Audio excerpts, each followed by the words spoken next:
All right, let's see if we can go ahead and get the ball rolling here. Good afternoon, good morning, good evening. This is DSP News, the unreliable ones.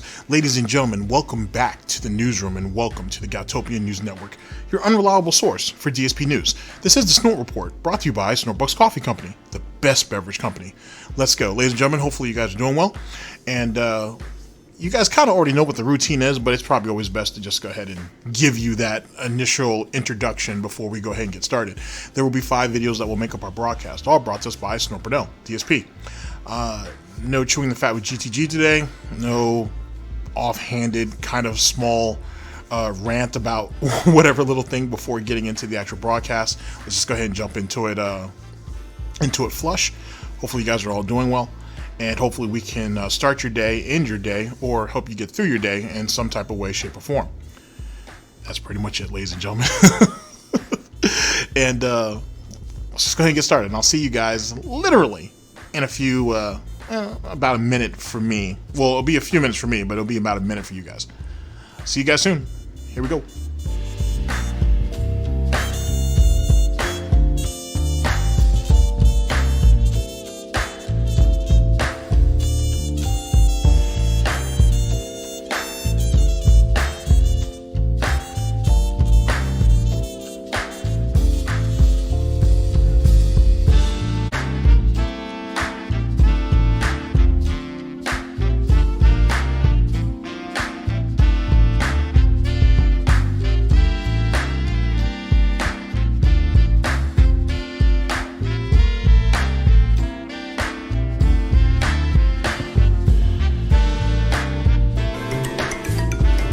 How to play the game!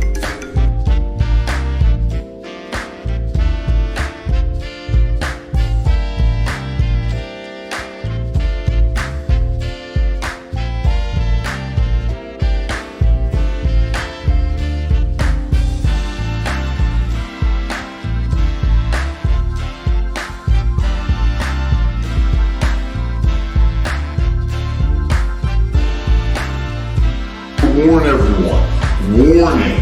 What you may see right now is going to be absolutely disgusting. Sound good? Alright, sounds good to me. By the way, today One can only hope. Ladies and gentlemen, we are here with the first video that will make up our broadcast, brought to us by Burnell, DSP. Let's see, Soulmaid changed my life. Challenge run marathon event, and I need tips for groceries. Oh. The American business owner these days, ladies and gentlemen. It's a tragic thing. This video was published on March 10th of 2021, our year of Greece. The link will be down in the description. Oh, mistakes were made, but I think I can fix it. I'm a professional. I'm not a professional. Okay, we're good. Maybe. Hopefully. If not, that's why I have help. So someone will figure it out. All right, guys, here we go. International Women's Day. So a shout out to all the women out there, the amazing people in our lives, right? We're equal with men, and if you say otherwise, you're a sexist bigot, and I hate you. How dare you? Everyone should be equal. Women are very important to this planet and life on it. They're beautiful human beings.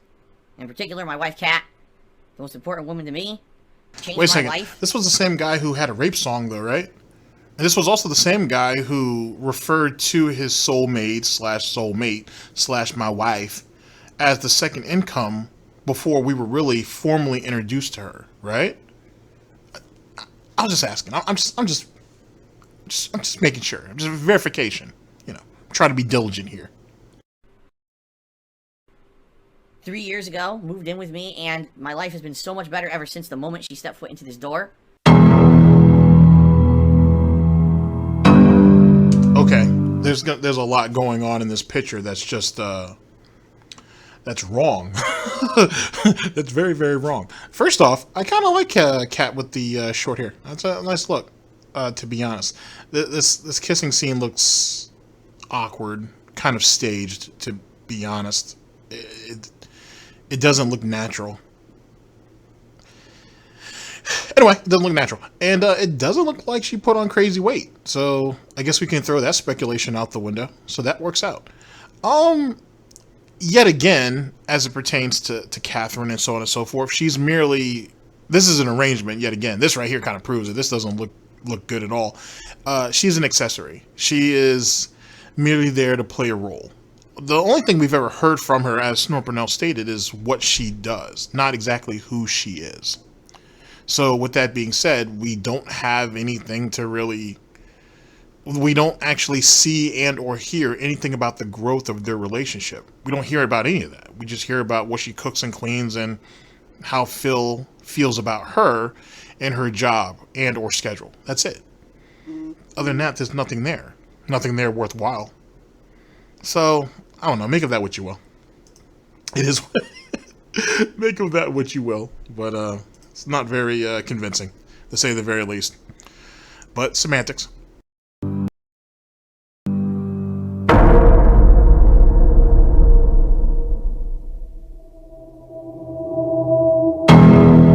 What would you like me to do today? The basics include cooking, cleaning, laundry. See, that's what I'm talking about. Yup. Where's Cat? And ironically enough, yet again, going back to that whole second income situation, that's kind of really how he, yet again, introduced us to her, in the fact that she's there to help with to help be that second income, help with things around the house, you know what I'm saying, to take pressure off of him. That was kind of it. He may have thrown a snort or two in about, you know, emotional support or whatever bullshit that was. But outside of that, he brought her there for a purpose. Not necessarily to build something, but to help rebuild something and maintain it. Not actually not actually create something of her own, if you will. Or for them to actually create something. She was really there as mortar, if you will, to try to hold together what he already had, which wasn't very much. Shower when I was on break. She had just gotten out of the shower. So, that's where she is. I have no idea what else she's doing today. It's up to her. She cooked like crazy yesterday, so today's her day and will do whatever she wants. And that's why the soulmaid meme persists. Because that sounds like something that people who have live-in maids, right? That's how some of their employers speak on them as. You know what I'm saying? Like, oh yeah, they did all this extra stuff yesterday and whatnot, and they got ahead of their usual duties, so they have the whole day to do what they want today. Like today's their day off or whatever. I mean, if it's her home, right? Because you guys are building, because supposedly that's what it is. There's always something to do around the house. Yeah, there's always something to clean up, to reorganize, to so on and so forth. Yeah, there's always something like that. She lives there. She's going to be prospering, if you will, off of the environment, right? So it's something that constantly needs to be maintained, which goes to my spiel, if you will, about how she was brought there for a purpose. But at the same time, she's supposed to be making it her own. He made her sound like an employee, is what I'm getting at. He made her sound like an employee. And that's a horrible thing to do. But keep in mind, ladies and gentlemen, where you're at. You know what I'm saying? With Philism, the piggy vortex, and everything else that comes with it, this should be expected. But for some of you guys out there who weren't really sure, welcome. There's a table over there to the side with all kinds of assortments of Snort Bucks, desserts, drinks, and so on and so forth. Welcome to the party, because it's going to be a long one. Like I told you guys, right now, every day is the best day of my life. I really feel that. Like, every day is the best day. Ever since we got together, you know, and we have this beautiful life together, it's been amazing. Is that really? Because the whole time you were with Catherine, the whole time you were with Panda or Leanna, I don't remember ever you saying you couldn't afford groceries. That was never a thing with him and Panda. Ever. But as soon as Catherine comes into the situation, we can't afford groceries. As soon as Jasper comes into the situation, money's strained to such a point that he doesn't even know if he can afford cat food if you guys don't tip. Oh, I'm jumping ahead. You're right. My bad. I jumped the gun a little bit. Let's let him finish. Let's let him go ahead and get his point across before I cut that shit the fuck up. We'll see what happens with the schedule moving forward. But for now, so far, so good. We also have a subscriber goal for this month. And ladies and gentlemen, if you would please divert your eyes to the top of the stream, you'll notice something. We have gone up a significant amount of subscribers since yesterday. The reason being, either one or more anonymous people, don't know because it said anonymous, gifted a ridiculous amount of subs to the channel last night. Something like 70 subs. So we went from like 603 subs to like 675 or something crazy like that. So many of you today may be coming to the stream and looking at me like, whoa, well, I got a sub? Yeah, there was a whole lot of sub gifting going on last night. Okay? Now, no one knows who it was because they were all gifted anonymously. There's no way to tell. But thank you very much to whoever it was, whether it was one person or more than one person. Thank you for that. And that jumped us a big chunk towards our sub goal. We still got about 50 subs to go. And you might say, well, what is the sub goal for this month? Well, ladies and gentlemen, I'm going to do something I've never done before in my over 12 years of content creation. All right? I'm going to do an entire stream of ASMR mukbanging. No, I'm not doing that. That's stupid. I'm a gameplay streamer. Why would I do that? Instead, I'm going to do a marathon. I mean, theoretically, isn't that what DSP tries it is? If he just went ahead and went over like 4 or 5 different items in the over the span of, an hour or so? Wouldn't that be the exact same thing? Theoretically, didn't they get that for the Vest celebration when he would have a food item and then he would try something from Starbucks? He streamed it. It was a YouTube video. It wasn't the entire stream, but it was probably I don't know if I'd say one of the better parts of a stream. I don't know if there's anything really good about any of Phil's streams except for Gold Dust, but whatever. So it's not like we're above that, ladies and gentlemen. We've done it before. Yes, he didn't do it for an entire stream if we're going to split piggy hairs here, but still, the argument still remains. And this marathon is going to be a challenge run marathon event. What that means is that we're going to select together, we're going to select a franchise of classic games that I'm going to be playing and doing challenge runs during the course of a marathon setting. So let's say, just for the sake of argument, let's say it's Super Mario Brothers. So that would mean a game like Super Mario Brothers 1 and also Super Mario Brothers The Lost Levels. I'm going to play through every stage of the game. I'm not going to skip any stages using warp zones. I'm actually going to play every stage. And I'm going to challenge myself to beat each stage in a certain amount of time or a certain amount of lives. And then you guys can wager your channel points on whether or not you think it'll happen or not. And so we're going to try, like...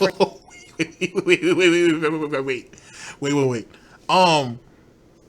I see all kinds of fundamental flaws with this. Okay, so let's say, for the sake of argument, that we're going to go ahead and play classic Mario games. Mario 1, Mario 2, and Mario 3. Or Super Mario Brothers 1, 2, and 3, respectively. And he has to beat it in a certain amount of time or within a certain amount of lives. If he does it within a certain amount of lives, he's going to fail miserably. So the time aspect would probably be better. And to be honest, just give it to him until the timer basically counts itself down or something along those lines. Don't give him amount of lives. That's not going to work. He'll fail miserably. Also, what makes this any different than a redemption run?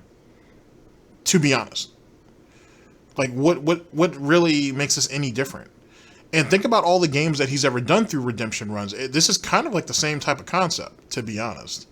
And also, he says that we're going to choose the games together, which really means you guys are going to pay him for the privilege of being able to choose a game. And if he thinks it's a troll game, or the trolls are heavily influencing the game, like we're manipulating stocks or something, wink, wink, nudge, nudge, oink, oink, then he's just going to pick the game that he wants to play. So this is complete and total fuckery from just the rip. Okay, let's go ahead and continue. Let's see where this plays out. For example, there could be several different things going on. It could be, can I beat the whole game in a certain amount of time? Can I beat each world in a certain amount of time? How many lives to beat each individual stage of each world? Stuff like that. So it's going to be suspenseful all day long to see how I can do. Now, Super Mario Bros. 1 doesn't really get challenging until like World 7, but the Lost Levels is a fucking tough-ass game right from the get-go. That's why they never released it as Super Mario Bros. 2 in several regions of the world. On purpose, because they thought it was too hard. So that's going to be pretty challenging. Now, another thing I could do is Classic Zelda. I've never played Classic Zelda. I want to repeat that. I never played the original Zelda game. My first Zelda game I ever played was A Link to the Past, which is why that one kind of always holds in my memory as the best one out of all of them, because it's the one I have nostalgic feelings for. But I never played the original Zelda. So imagine me playing the original Zelda and people challenging, okay, time to get to the first dungeon, time to beat the first, how many lives to kill the boss and stuff like that, you see? It'd be pretty fun, I feel. Okay, wait. So you thought this was the best Zelda out of all the Zeldas because it was the only one that you actually played. So really, you have nothing to base that upon because you haven't played anything else. So we're already going in with a very biased and skewist type view. And he's argued with people about this too, though he's admitted right here that he's never played any other Zelda game up to that point. Or at least without playing the original. So keep that in mind. 2, ladies and gentlemen, this right here is nothing more than Patreon's Choice. Or any other viewer's choice event like I told you. He's trying to convince people, excuse me, to pay him to play games that he wanted to play, but he didn't because he felt back in the day he wasn't going to get the views that would make it worthwhile. Which is the reason why the Patreon's Choice even existed. He basically corralled all these people, all these wheelchair symbols and man babies and shit, and all these kids into these herds, and convinced them to basically pay him to play games that he wanted to play anyway. He wanted an instant payoff for it. Let's break that down. So on YouTube back in the day, he would only get ad revenue and that's it, yeah? Unless someone bought the game for him and sent it to him, or someone paid him a large amount of money to actually play that game, which don't ever let him tell you something like that didn't happen, because it more than likely did. There was so much money being sent to him behind the scenes, and I assume with some little attachments of something attached to those things in some way, shape, or form, that it doesn't completely absolve him from doing that. He's a whore. Of course he's going to sell himself out to the highest bidder if he can, especially if he can think it'd be profitable. Excuse me. But let's say that he doesn't think the game would be profitable, or he doesn't think that he can get the game over for whatever reason. Using Patreon as a way of convincing people, hey, I'm going to give you guys these option of games, you guys vote on those games, and then I'll play them, gives him the instant payoff of the $1,250, or it helps pad the $1,250 goal or the tier goals that he had already propped on top of it. Which, in actuality, it does actually, yeah, I'm right, because if it's a tier 2 goal, for example, then that right there would push people to go ahead and contribute to get him to the 1,250, and then push even further to get to the tier 2. Just an example, of course. So he gets the $1,250 off the rip. Then he's going to actually play the game, and if he's playing it on stream, he's going to expect some type of contributions, and he's going to get the ad revenue from the YouTube video. So this idiot right here has always, I call him an idiot, but still, he was always looking for a way to poach these people for as much money as he could. And that's all he's ever done as it pertains to Patreon, is he just gouged people for everything it was worth. As soon as he left Twitch the first time around, sorry about that. As soon as he left Twitch the first time, the Patreon was created to essentially make up for the money that he was going to make in subs off Twitch. And then he found, I wouldn't say creative ways, but he found more and more ways of trying to gouge money from them outside of that. The sub goal bullshit is no different, because he's too lazy to contribute anything in the Patreon. It's much easier for him to go ahead and collect his little $200 to $400 a month and not have to say anything, not have to give credit, not have to do nothing, and just collect that on the back end, whether it's dwindling or not. Who gives a shit? Just like Spoony, Spoony 1, just like Spoony, collecting what little that people keep giving him or is auto deducted from their accounts, and not have to say anything about it, and then try to go ahead and basically gouge these people in other ways. That's all this is. That's all this is. I've given you guys essentially the whole scheme, the whole scan. Matter of fact, you should go back and watch Almighty Tevin's old Patreon videos. He did it for an entire year. Actually, I think the first year that Phil did Patreon, he would go over it each and every month. what the goals are and all the different things that entailed, and he breaks it down. And then he actually tells you the story of how it all played out from month to month. It's actually a really good listen, and it basically tells you the story. I should go over some of those, to be honest.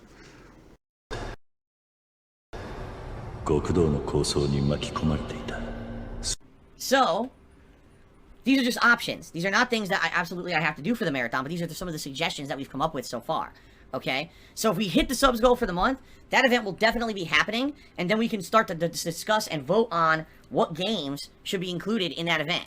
Now, if we hit the subs goal, likely I'll have other tiers of sub goal. For example, maybe can I vote for Code Vein?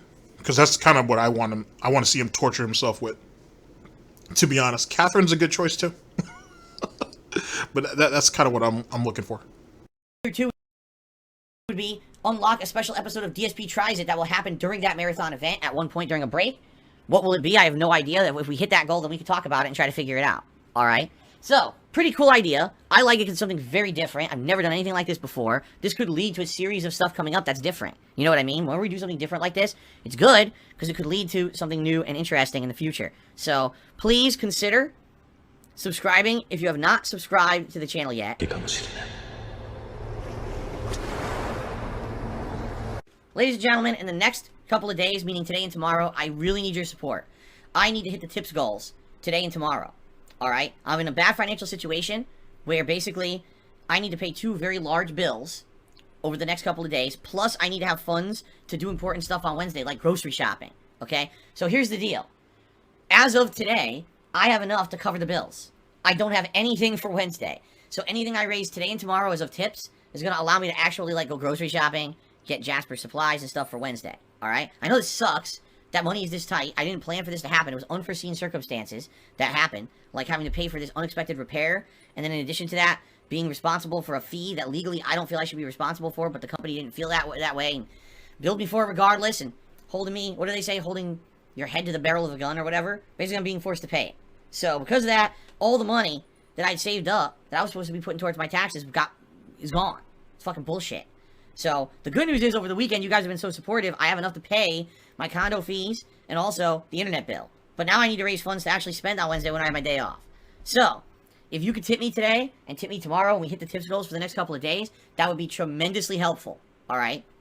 You know exactly what the money's going towards. I just told you. It's not going towards anything else. Wait. So please consider... I'm sorry. We need to go back. Let's see here.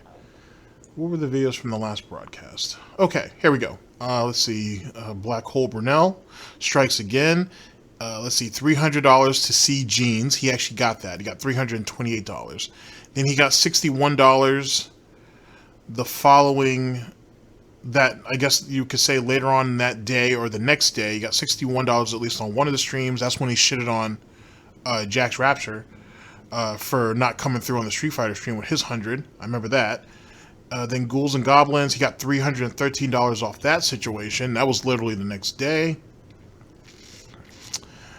So he made what, he made another 100 plus there. So we're talking about, so in like 3 days, prior to this, I should say, because he'd already given us the spiel about how all these unexpected things came about and so on and so forth, all lies, and especially when I had said in the previous broadcast, if I remember correctly, I said that between his Twitch paycheck and what little he makes off YouTube, that should have been able to cover those expenses. So everything he's spewing here is just that pig spew. And then he made something like $600 or $700 in the span of like 3 or 4 days, at least 3 days, off this. It's probably closer to $700-800 to be honest. And yet we're hearing this nonsense. That's insane. And then he's basically telling you that, oh, I can cover all my expenses. I need money for my day off. It's ATM shit. This is literally ATM talk. Holy shit. Oh, I can't afford groceries. That's the most pathetic thing ever. And yet again, he's the one who tells us, oh, I'm a gameplay streamer. You know what I'm saying? You guys aren't here for drama. You guys aren't here for aspects of my life or real life talk or whatever the case may be. You guys are here to be entertained by games. But yet we're hearing nonsense like this. Wow. Tipping me if you support the stream today. Alright? Save the pig! What the heck?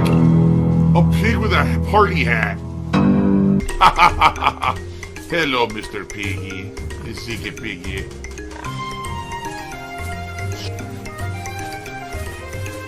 Save the pig, the game.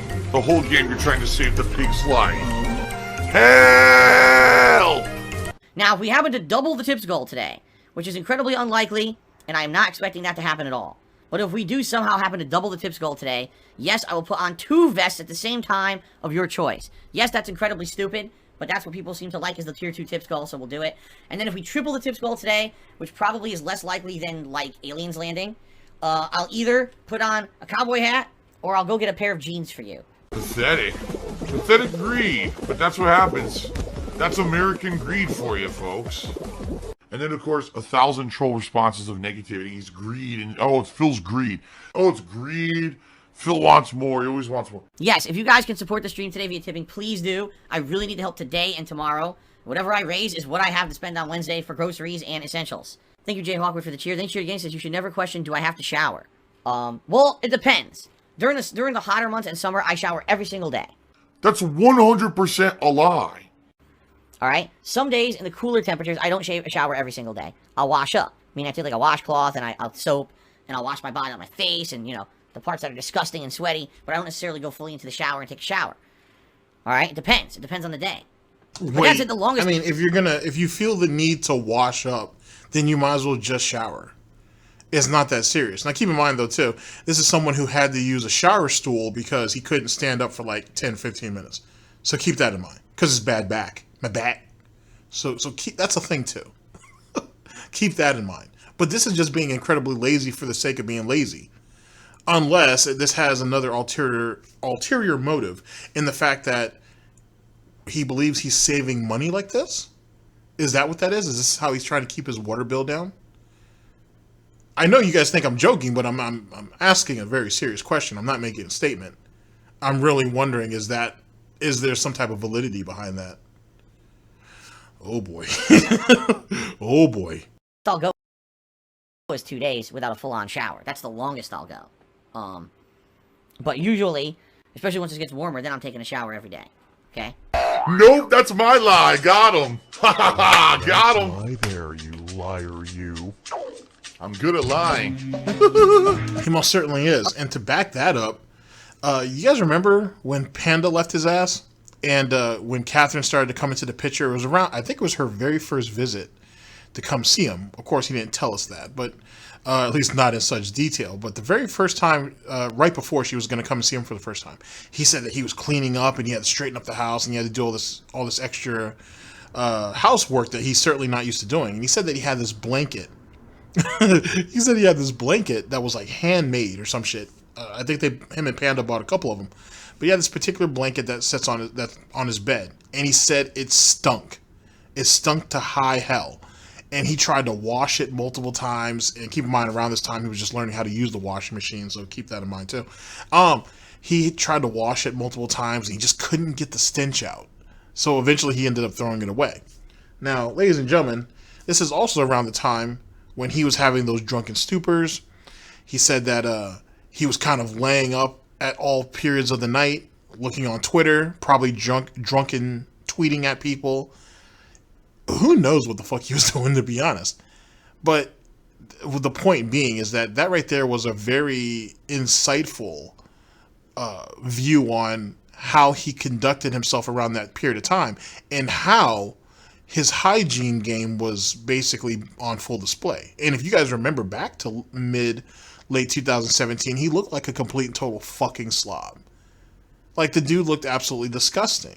And it was only when, I have to take a staycation, I have to take some time off for myself, is when he decided to actually straighten and clean himself up. We know now that Catherine was coming to see him during those periods of time. So yeah, don't take anything this guy says at face value at all. Behind every word that comes out of his mouth is a phantom snort. And that snort, ladies and gentlemen, is a lie. Please believe. Trying to tip me $1.30 said, what pasta do you prefer? Personally, I like any pasta that can grab a lot of sauce in it but also is easy to use with a fork, and it doesn't like fall. So for example, I think rotini is really good because you usually get a lot of ingredients like the sauce or other things in it, like vegetable pieces. Like I have garlic and onion in my sauce, and getting a nice big chunk of that in the pasta is good. Okay. I said once penne pasta. Yes, penne pasta or rigatoni.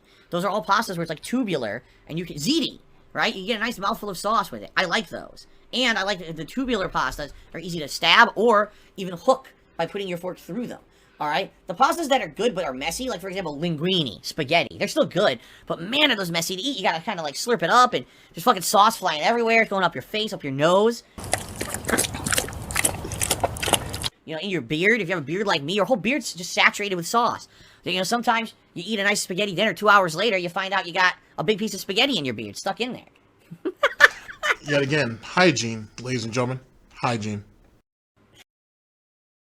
Okay, maybe not. But you know what I'm saying? I like easy access to my food and lots of flavor. And I don't like a lot of mess. So I told you guys when I go out eating, I like, for example, I don't like going out to eat a lobster. We have to crack the fucking lobster open and rip the meat out of it. It's too much work. I just want something that's clean and quick.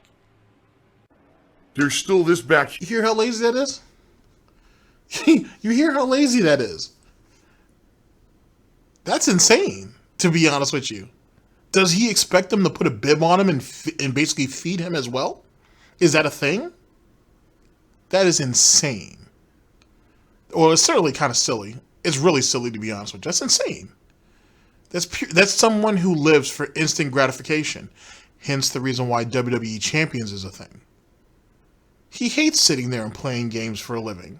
It's too much work. This is the same guy who, in the time it takes him to wash up, in air quotes, he could just jump into the shower and actually be thorough. But see, we don't want to do that. That's too much work. Let me just hit all my problem areas and let everything else fester, and we'll deal with that in another day or two, maybe 3, depending on how the weather is, guys. Depending on how my space air conditioner over there, you know, keeps up with the volume of coolness in my office, you guys, and or studio, and or whatever you want to call it. That's silly. That's absolutely fucking silly, but it's insane too. That's laziness for the sake of being fucking lazy. This is somebody who bitches and complains about paying bills because he looks at it as, this is my money. Why the fuck am I having to pay this to you guys? I was the one that earned this. You guys didn't do anything. You guys did what you were supposed to do. Yeah, and now you're paying them for the job the job and or services that they provided you. And he sees a problem with that. So if you have someone who gets upset over his basic bills or being obligated to pay for those basic bills and or services, are you guys surprised that he won't take showers? Are you guys surprised that he bitches and complains about how I don't want to go and have a meal that's not extraordinary, but extravagant or different, and it kind of gives me some variety? I just want to sit there and stuff my face, feed my gout, and then move on. Don't be wrong, everybody wants a quick meal. If that's how you feel, then why the fuck aren't you just eating more sandwiches or some shit? Have sandwich and soup every night. Why even bother going out? You have to wait on it. And then your expectations are going to probably be overblown because you have to, while you're waiting, and as he's salivating all over the goddamn table and shit, embarrassing Catherine, once the food gets there, it'll probably never be as hot as he thinks it is. He'll probably think it'll never have the amount of flavor that it should have, and then he's going to be disappointed in some other way, shape, or form. He's not going to really want to pay for it. Just take that into consideration. Here. And it's still in the back of my neck, the back of my head, the back of my mind, and it's always telling me it's WWE Champions time. I love it. I love it. Is a mobile game addict. Still has a dog. Oh, that's silly. He never fails, though. Well, he never fails to amaze, I should say, as it pertains to his just active silliness. That's just fucking ridiculous. I could see why Panda got out when she did. Like, he's not willing to do anything at all. And we bitch about the most basic shit. Like, that shit's so strenuous. Like, you know what I'm saying? Like, it's taking life off of his life clock just to do it. It's insane. It's insane. It's like peak of fucking first world laziness in a lot of ways. All right, ladies and gentlemen, we're going to go ahead into our first music break, which will lead us into our second video of the broadcast. I will see you guys in a few. Wow.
Absolutely disgusting.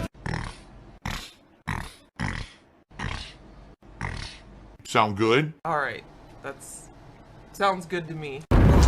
We will see. Ladies and gentlemen, we're here with the second video that will make up our broadcast, brought to us by Snort Burnell, DSP. Whiny baby fills the diaper with salt when playing COD. Doctor appointment in limbo. I told you guys he was never going to that damn thing anyway, to be honest with you. And yet again, the first video of this broadcast kind of demonstrates that. And $35 in tips. Poetic justice. This video was also published on March 10th of 2021. The link will be down in the description. Let's go ahead and hear Phil neglect need to do things yet again while we sit here and play Call of Duty and get beasted on, because that's always fun.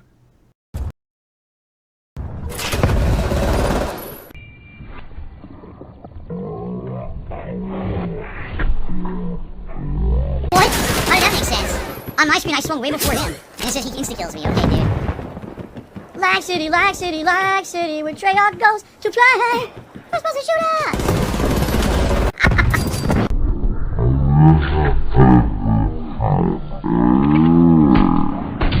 Okay. Sure, it was a Semtex double kill. It was some high die. We currently have no tips, so I have no tips to add to the leaderboard. Please, guys, if you can support me with tips tonight, please do. I need the help. All right, let's continue on. And every single person, oh, that's e-begging. That's not begging. That's advertisement. Right now, I can't afford to spend I mean, money. with all that cherry juice that we just saw wasted so early on, I wouldn't want to contribute to that shit either. That's insane. I mean, maybe if it was cheaper, you know what I'm saying? Maybe if he wasn't drinking the expensive organic shit, maybe you wouldn't mind contributing to that. But this is insane. Absolutely insane. And that I'm sure he's already come off of no, this is all the same day, actually. Yeah, this is all the same day. So we're still trying to get that grocery money so Catherine and Jasper don't starve. Keep that in mind, ladies and gentlemen. There are people starving in that house. That's right.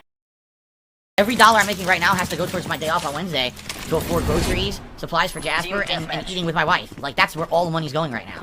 That's a lot of priority, ladies and gentlemen. It's not like we couldn't cut out, you know what I'm saying, me and Catherine going out to eat, right? We could just go ahead and get food for the house, which is going to be turned into meals anyway, and food for Jasper. No. We have to still get that third piece. You know what I'm saying? We still need to be waited on, you know what I'm saying, at the 3 different restaurants we're going to go to, you know, during that day off. That's why it's still very pivotal as a talking point. Keep that in mind. What a scumbag. What a scumbag. Absolute single fucking minded. It's insane. Money tonight if I wanted to. Plus, we got $0 in tips, so now I really have no money to spend. The hardcore begging season.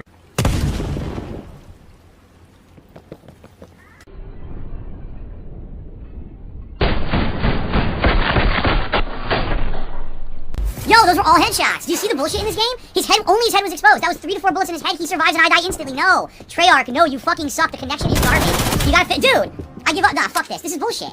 There's the salt. The delicious salt. Don't feel right.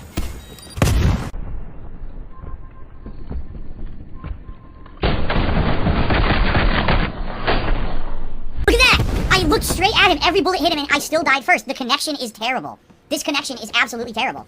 Why is it I get 1 or 2 good matches and a terrible connection? 1 or 2 good matches, terrible connection. It never fails. Basically, here's a whiny baby.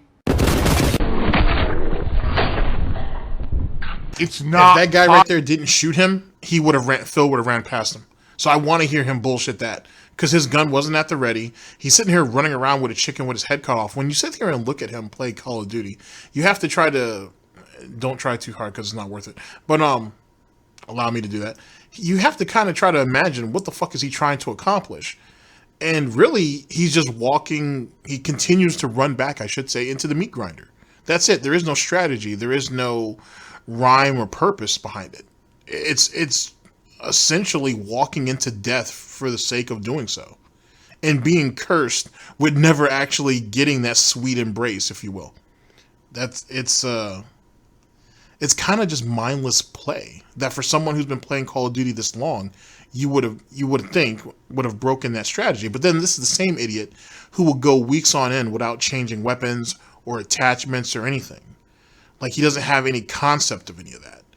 Like, he looks at change as something that he should be rewarded for because he's stepping out of his comfort zone, instead of looking at change as a growing process to give you better results. He needs to be praised for changing instead of doing it for more self-fulfillment and being able to progress not only in games but in life. And he just can't seem to see that correlation, which is strange. It's really, really strange. And especially if you're supposed to be playing this for fun, is it fun to just keep going into the meat grinder and not really, and getting the same results over and over again? And then just keep blaming lag and all that dumb shit? If that's the case, why don't you quit? You won't. Like, you clearly, this is either profitable or you actually find it fun, but you're not willing to delve into all the aspects of the game to get better. You just want to bitch for the sake of bitching. And as someone who bitches a lot, I can say that. So, what the fuck? Oh well. Absolutely terrible. Why is it I get 1 or 2 good matches and a terrible connection? 1 or 2 good matches, terrible connection. It never fails. Basically, here's a whiny baby. It's not possible. That guy's not aiming for me. Come on. Look at that bullshit. He's running and spraying, and because the game is so fucking stupid, it gives him a random kill hits. That's hilarious.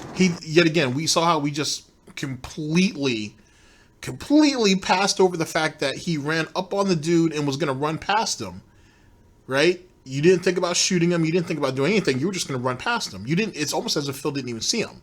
But then when the guy shot you, oh, how the fuck is that my fault? He wasn't even aiming at me. He was aiming at my teammate. No, he had his gun pointed at whoever was dumb enough to run up on him.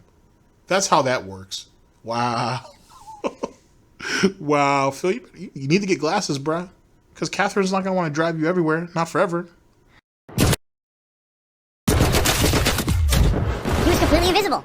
All you could hear was the stupid shotgun. Boom, boom, boom, boom. Yes, the realistic auto shotgun that's used in every military situation because you can move fully using a full auto shotgun with 0 recoil. It totally wouldn't kick you back when you used it. It let you maintain the shot indefinitely. Wrong subtext. Just think about that. If that were the case, that's the only gun anyone ever used in war. Except for a sniper rifle, maybe. Why would you use a regular rifle? Just use an auto shot. It has no kickback, right? The dumbest fucking thing I've ever heard. Trophy deployed. What the hell was that? Now keep in mind, I had just spawned. Yet they were right there. 3, 4 of them right in front of me. What the fuck is wrong with Treyarch? What is wrong with... Why would you spawn me in front of a room full of enemies looking at me? You fucking buffoons. This guy constantly whining. Wah. Shut the fuck up. God damn. Jesus Christ, you're dumb. Oh my god, of course. Of course, I killed the fucking kangaroo, but his fucking teammate spawns out of his fucking butthole and kills him. He didn't spawn anywhere. It's rule of 2. Secondly, you spawned like towards the end of that courtyard, right? He could have easily head towards the basketball court, or he could have gone through that back structure, which leads to, well, if you're looking at the screen right now, it would lead further to what his left is. He could have gone that way. He had other ways of going. He chose to go right back into the meat grinder, and look at what he ended up getting for it. That's his own fault. Fuck him. I just fucking spawned! I just spawned and walked inside a building and a guy executes me. Holy fuck!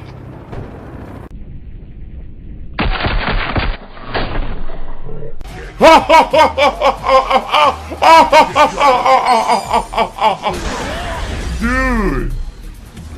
There goes that Buffalo Bill laugh. Jesus Christ. Jesus Christ. I need to actually, now that I think about it, if I remember to, I can see if I can get someone to find me that clip. And every time he does that, I'll play the Buffalo Bill clip after it. I'll make a notation on it. That shit'll be funny. Because that's exactly what that shit sounds like. Jesus Christ. Yo, I give up. I give up. What do you want me to do to this exactly?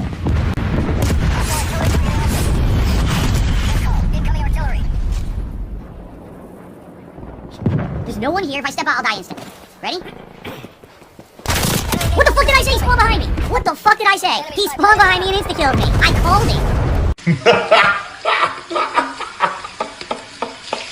Cashmere Goat did a 110-bit cheer, said 1,500 milligrams of sodium. That's correct. I am very salty right now with how bad the spawns have been tonight. That's terrible garbage. Oh, thank you to Cashmere Goat for the top cheer of the night. Thank you for Local Nomad for the top tip of the night. Contributions are very, very slow tonight, and I really need help with tips, guys. Seriously, like if I miss the tips goal tonight and I don't make up for it tomorrow, I'm going to be screwed on Wednesday. I'm not going to be able to afford the stuff I need. So please, if you can, please help me, okay? Views, views, views. I don't want to be Mr. Views. Just call me Mr. Tips. I still get a... I open fire on him first. I die instantly. I'm gonna give up. Here's what I need to do. I'm serious about this. I need to quit the match 3-4 times. And what it'll do, it'll stop trying to use skill-based matchmaking. So then I'll get into a lobby where the connections are good, and I'll actually be able to do stuff. Because right now the connections are terrible, and I'll never be able to get the game to do anything that I want to do because it's lagging so bad.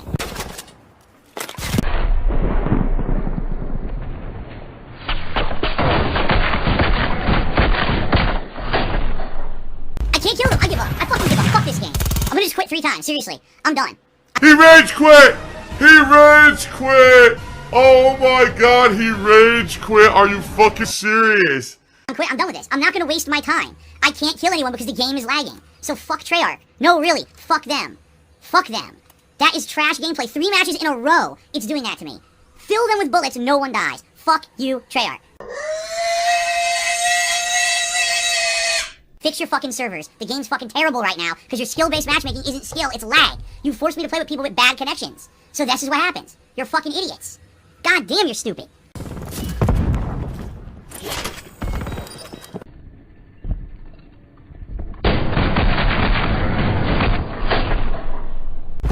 He goes up the ladder, immediately he's moving to left firing already. But no, and see, that's not what happened on his screen. On my screen, the moment he's put foot down, the gun's firing as he's moving. On his screen, he walks up, slowly steps, looks up, draws his weapon, straight left and starts firing. Completely different than what happened on my side. We have a real issue with our perception of time here. That's really scary because clearly from what we saw on his end, it didn't happen like that. Holy shit. Does he see everything in slow motion? Help! Actually, we should be thankful for Burnell doing these kind of slow captioning type situations because that may very well give, not to say that I know what the meta of Burnell's thinking is, but I feel like we're getting to see what Phil sees in time the way he sees it. So when you see it slow down like that, that's Burnell trying to show us how Phil interprets his situation as well. If that's the case, that's a crazy type of meta. That is a crazy type of meta. Good shit to Burnell if that's the case. I might be overreading it, but I like to think that I'm on the right path with it, I should say.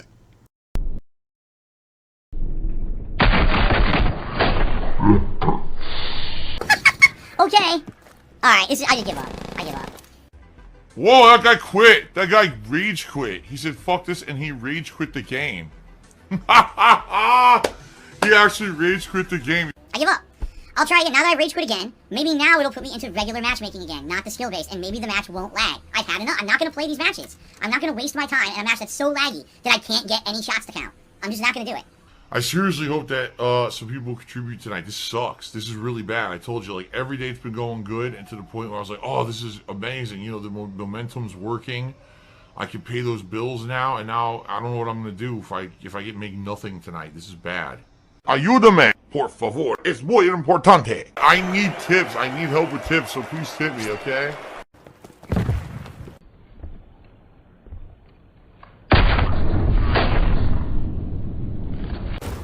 Of course, See, that I was a didn't good log on instead. backflip. That definitely is a 3.5 out of 5. That was a damn good backflip. The ragdoll mechanics in this is fucking amazing. It's hilarious. Stab him in the head. The game says no, you didn't swing. He spammed his shotgun, and that counts more importantly because you know, great connections.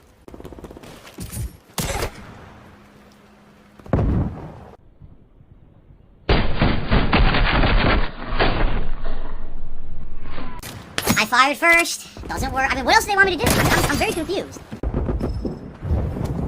Oh my god. Can't do anything. I'm pinging.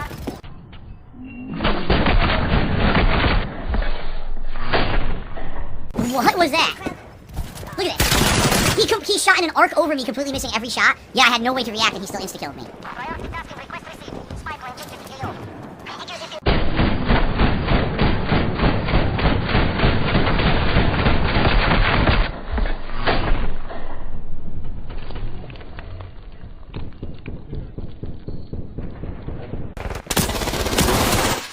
And then dude, it's the same guy. Rage quit again. I made him rage quit again. Fuck this. Now it's 3. Now hopefully it'll reset me. Seriously, now it'll reset me. It's 3 quit now. It's gotta at some point put me into a match without this lag. It has to, at some point. The guy's right in front of me. I aim and fire. Hit. He goes down. Does he not know the difference between lag and skill-based matchmaking? Is that what he thinks? If he's with weaker players, there'll be less lag? I want to see how this plays out now. This is funny. None of the bullets connect. I die instantly. Fuck you, Treyarch. Your connections are the worst. Oh my god, dude, just shut up. Just shut up and stop whining. Oh. A tip came through, but it's unverified, which means I can't accept it, you know? Yeah, it sucks, because this is the biggest tip of the night, and, you know, this is bullshit. Very frustrated tonight. I'm very frustrated. Nothing is going right. I'm very, very upset. Remember, this is a 40-year-old man, by the way.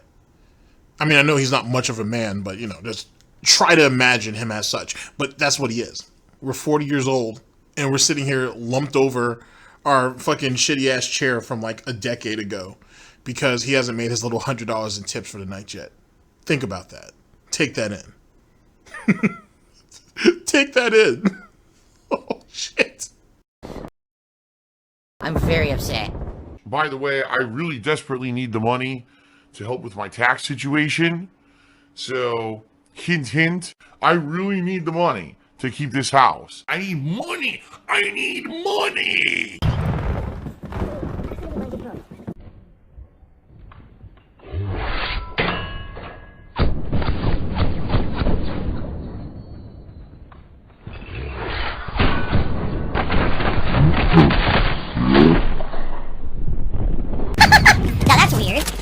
But like, he won't stab through the window. He misses if you try to do that through the window. That's fucking weird.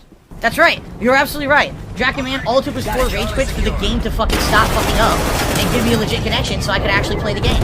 I had to rage quit 4 times, and then finally it took me out of the skill-based bullshit, and now I can play the game and have fun again. Look at this. Now I can play the game and have fun again because the game actually reacts to my inputs. It doesn't. He really thinks people are this stupid. He's obviously, ladies and gentlemen, he's dropping himself in the skill-based matchmaking.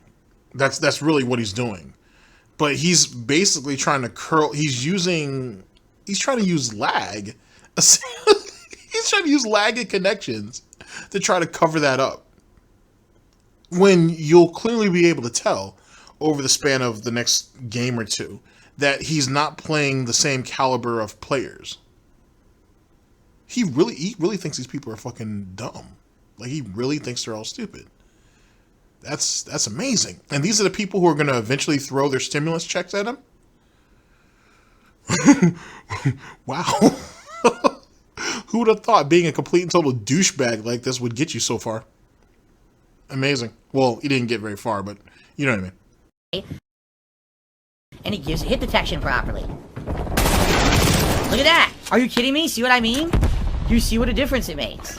Sweet Testicle Tuesday to me $1.30 saying that I always blame the lag. Maybe it's me. Yes, it's definitely always me. It totally wasn't proven right there that when I rage quit 4 times, that finally they kicked me out of the laggy ass skill-based matchmaking and I got a game where I dominated because the game actually worked, right? We totally didn't just see empirical evidence. You were supposed to say just lag. You weren't supposed to throw skill-based matchmaking in there, idiot. Now if anybody looked it up and try to find out what that is, that would completely and totally counter your point. God damn, you're fucking retarded. That's what happens when he talks too much to try to make a point and shit because he's so goddamn defensive. He just doesn't know what he could have just avoided that altogether. Why do you read shit like that? Like, why do you torture yourself like that? Because you don't care about being exposed as long as he gets a little point across. God damn. What's wrong with your nose, too, by the way? Like, I feel like it's I don't know. I feel like it's, as of late, no, I guess for a while, because if you look at him back in, like, 2016 and 2017, and you look at him now, it's like he's turning into a fucking goblin or some shit. But then again, he is morphing into a ghoul as we look at him. Literally living dead type shit. Wow. Like curdled milk, ladies and gentlemen. Like curdled milk. I was saying all night, right? No, we didn't see that, right? Jay Hawkwood Cheers says, when I buy my PP points, I didn't know it was for your killing bots. There was no bots. Those are fucking humans. You're fucking stupid. Alright, guys, I hate to beat the dead horse, but we got about roughly 45 minutes left on the stream. I could really use your help with tips. We're not even a quarter of the total to the tips total for tonight, or the tips goal for tonight.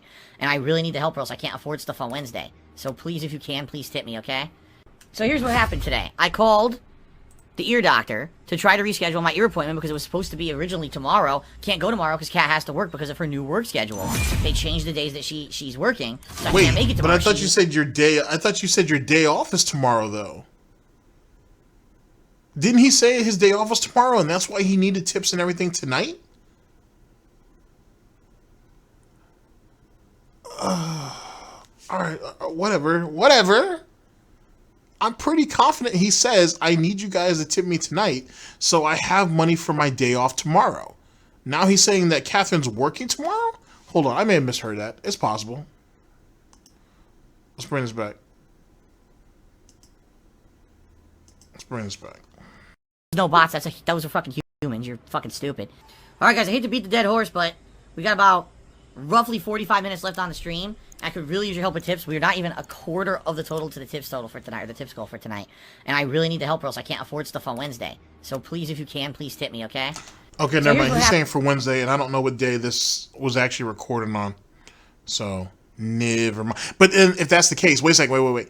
If that's the case, then this guy still has another day or two, at least another day, excuse me, to come up with this money. So what's the urgency for it tonight when he has at least another day to work this off? Or to build up on it, I should say. Interesting. Today, I called the ear doctor to try to reschedule my ear appointment because it was supposed to be originally tomorrow. Can't go tomorrow because Kat has to work because of her new work schedule. They changed the days that she's working, so I can't make it tomorrow. She needs to use the car. So I call in and I say, well, we're not sure yet. It looks like my wife may have Wednesdays off. This week she got a Wednesday off. It's not confirmed moving forward. She's always going to have a Wednesday off. I said, this week she has a Wednesday off, so if we are actually going to reschedule this appointment, we should do it for a Wednesday. What's the earliest Wednesday that you have available for the appointment? And they looked and they said they don't have anything in the next 2 months. They don't have anything in the next 2 months on a Wednesday. So I said, well, then what should I do? And they said, well, we could put you on the wait list, or you could try another day. I said, there's no point in trying another day because I don't actually know my wife's schedule yet.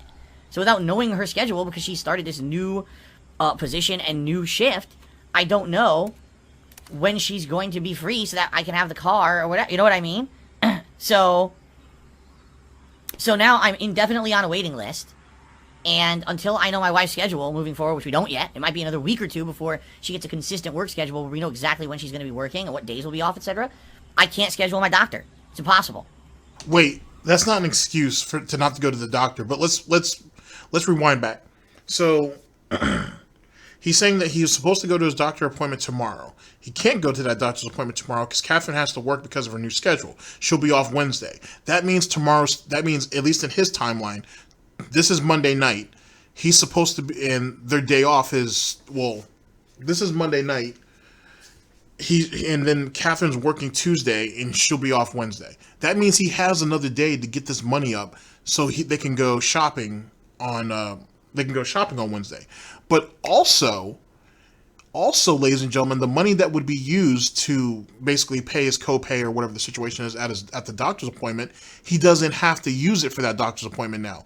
He can use that for groceries and everything else on Wednesday. But not just that. I initially thought he was going to use this spiel as justification for people to help him hit the tips goal tonight. Like, hey guys, if you guys don't come through with this tips goal, I don't know if I'm going to have enough to cover my copay or whatever the case may be on top of everything else for that doctor's appointment on my day off. He didn't go that route. Now he's just putting this out there for, I don't know, for like pity bucks or some shit in the long term, because now it's been pushed out for 2 months. That doesn't make any sense. What's the point of the story? Like, what purpose is it supposed to serve? It's like he threw it in there randomly just to do it. Or he was going to use it for the same purposes I said he was going to. But then, I don't know, he's got gout of the brain or some shit, and he forgot what his narrative was going to be. This story proves nothing, or it doesn't mean anything at all. Okay, you're supposed to have a doctor's appointment. You can't go, because Catherine has to work. And for some reason, between the potato lady and your fucking brain gout, you guys can't seem to figure out that, hey, I'll drop you off at work, go to my doctor's appointment, and then either I'll pick you up, I'll cut the stream short so I can pick you up from work because you're supposedly starting your new schedule, wink, wink, nudge, nudge, oink, oink, or I'll drop the car off to you, or I'll pick you up from work real fast, you can drive me home, or I'll drive home, or whatever the case may be, and then you can drive back to work. Like she takes an additional, 30-minute break or some shit. Something like that. Whatever. They eat lunch together real quick and then she drops his ass off. Whatever. Something along those lines. Apparently, none of that can be worked out. Like, she has such a strenuous schedule and whatnot, so strict and it's so rigid, just like supposedly his schedule, that nothing like that could happen. There's no flexibility in any of that at all. Yikes. Okay, whatever. Whatever. Oh my god, he's drinking gin. I don't need my wife to go to the doctor, stupid. I need the car. Boy, people are dumb. I've already explained to you guys, I'm not going to go into detail about it. The doctor is an hour away each way. It's an hour there, an hour back. Can't take a bus, can't take an Uber. You're talking spending hundreds of dollars. Or hours and hours in a fucking bus. It's not viable. I need the car. But then my wife's work. Okay, so if that's the case, drop her off. Then, yet again, drop her off at work. Hey, I'm going to have to drop you off so I can go to my doctor's appointment, and then we'll figure out what we're going to do when I get back. Or just tell your boss, hey, my husband's going to pick me up, I don't know, for like a break or some shit so I can drop him off at home so I can have the car back or whatever the case may be. I'm sure one of the managers there will be sympathetic to her plight. I'm sure. Wow. All right.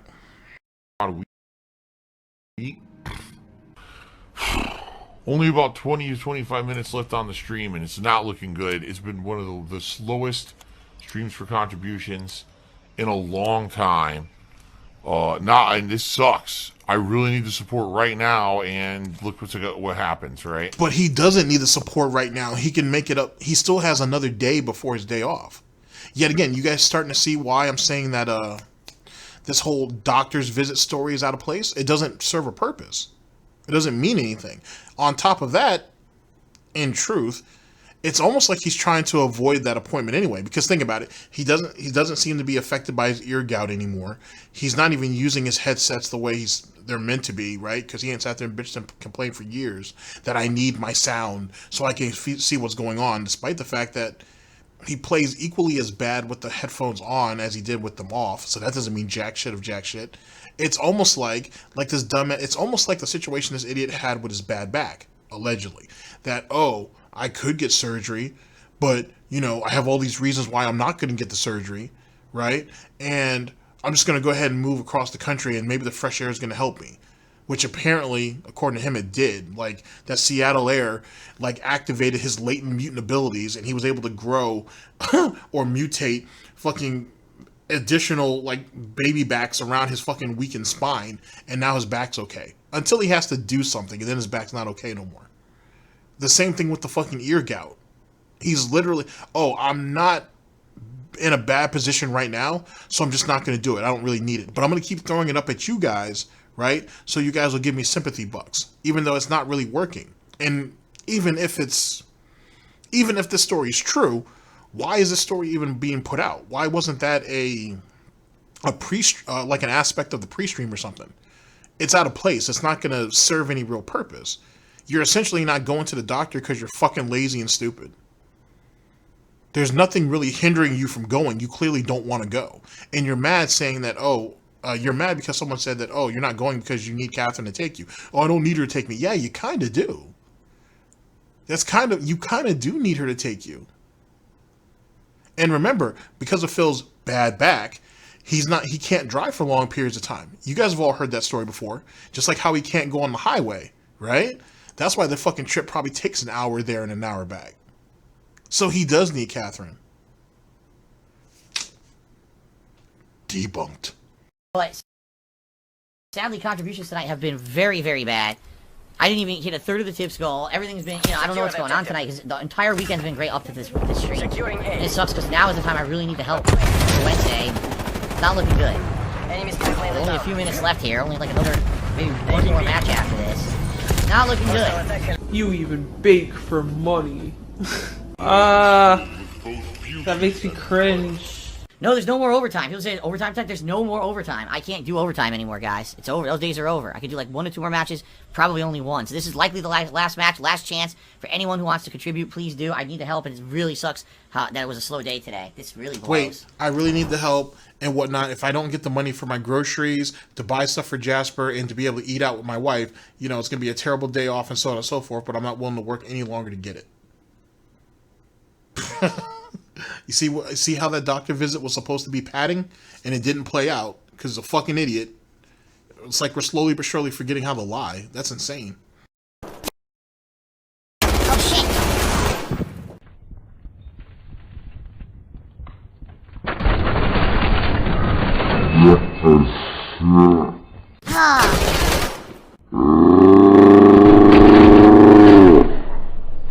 Fucking shit!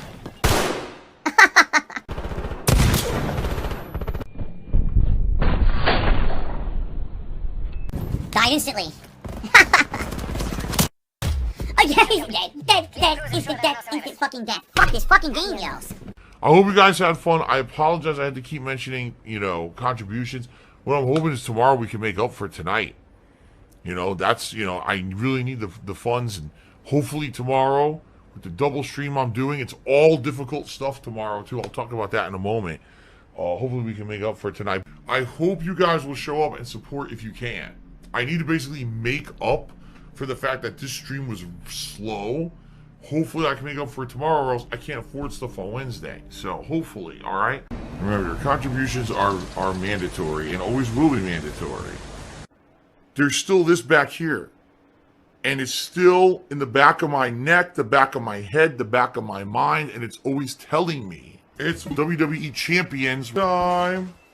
I love it. I love it. Is a mobile game addict. This dude right here actually prioritizes him. Alright, sorry about that. Yeah, it's crazy that he would prioritize him and Catherine being able to get their 3 squared meals a day at whatever restaurants or wherever they're going to eat at over food for Jasper and then food for the house. Like, that's kind of ratchet. That really is. It's kind of fucking ratchet to do some silly shit like that. Oh, that's... whatever.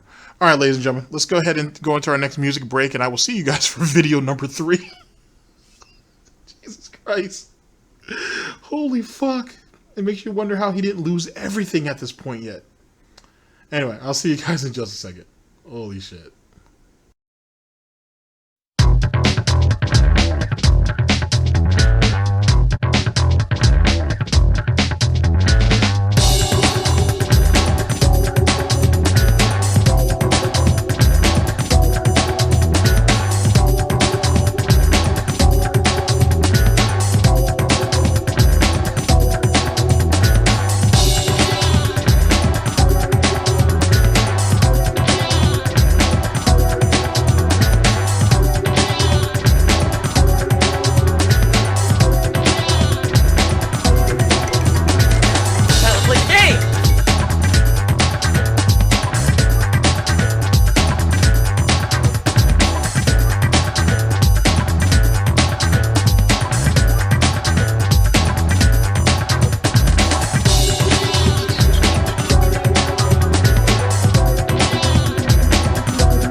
you right now is going to be absolutely disgusting.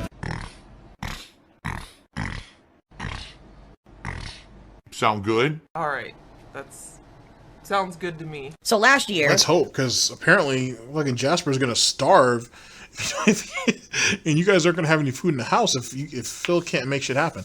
All right, ladies and gentlemen, we're here with the third video that will make up our broadcast, brought to us by Burnell, DSP, defending whales, special statement from a whale, and fighting toxicity with toxicity. Ladies and gentlemen, this video was published on March 11th of 2021. The link will be down in the description. Let's cut them up. we had Dr. Tony Huge, who how he was known when he was first came onto my streams, who started contributing regularly, but unlike Tutankhamun, he didn't make the streams all about him. He was actually a positive chatter, a positive contributor, and was someone who was very interested in supporting my content, okay? Now the thing is, whenever we get someone who comes in here who's a big contributor, whether it's cheering, subbing, tipping, whatever it may be, Actually, Burnell brings up a good point with that too.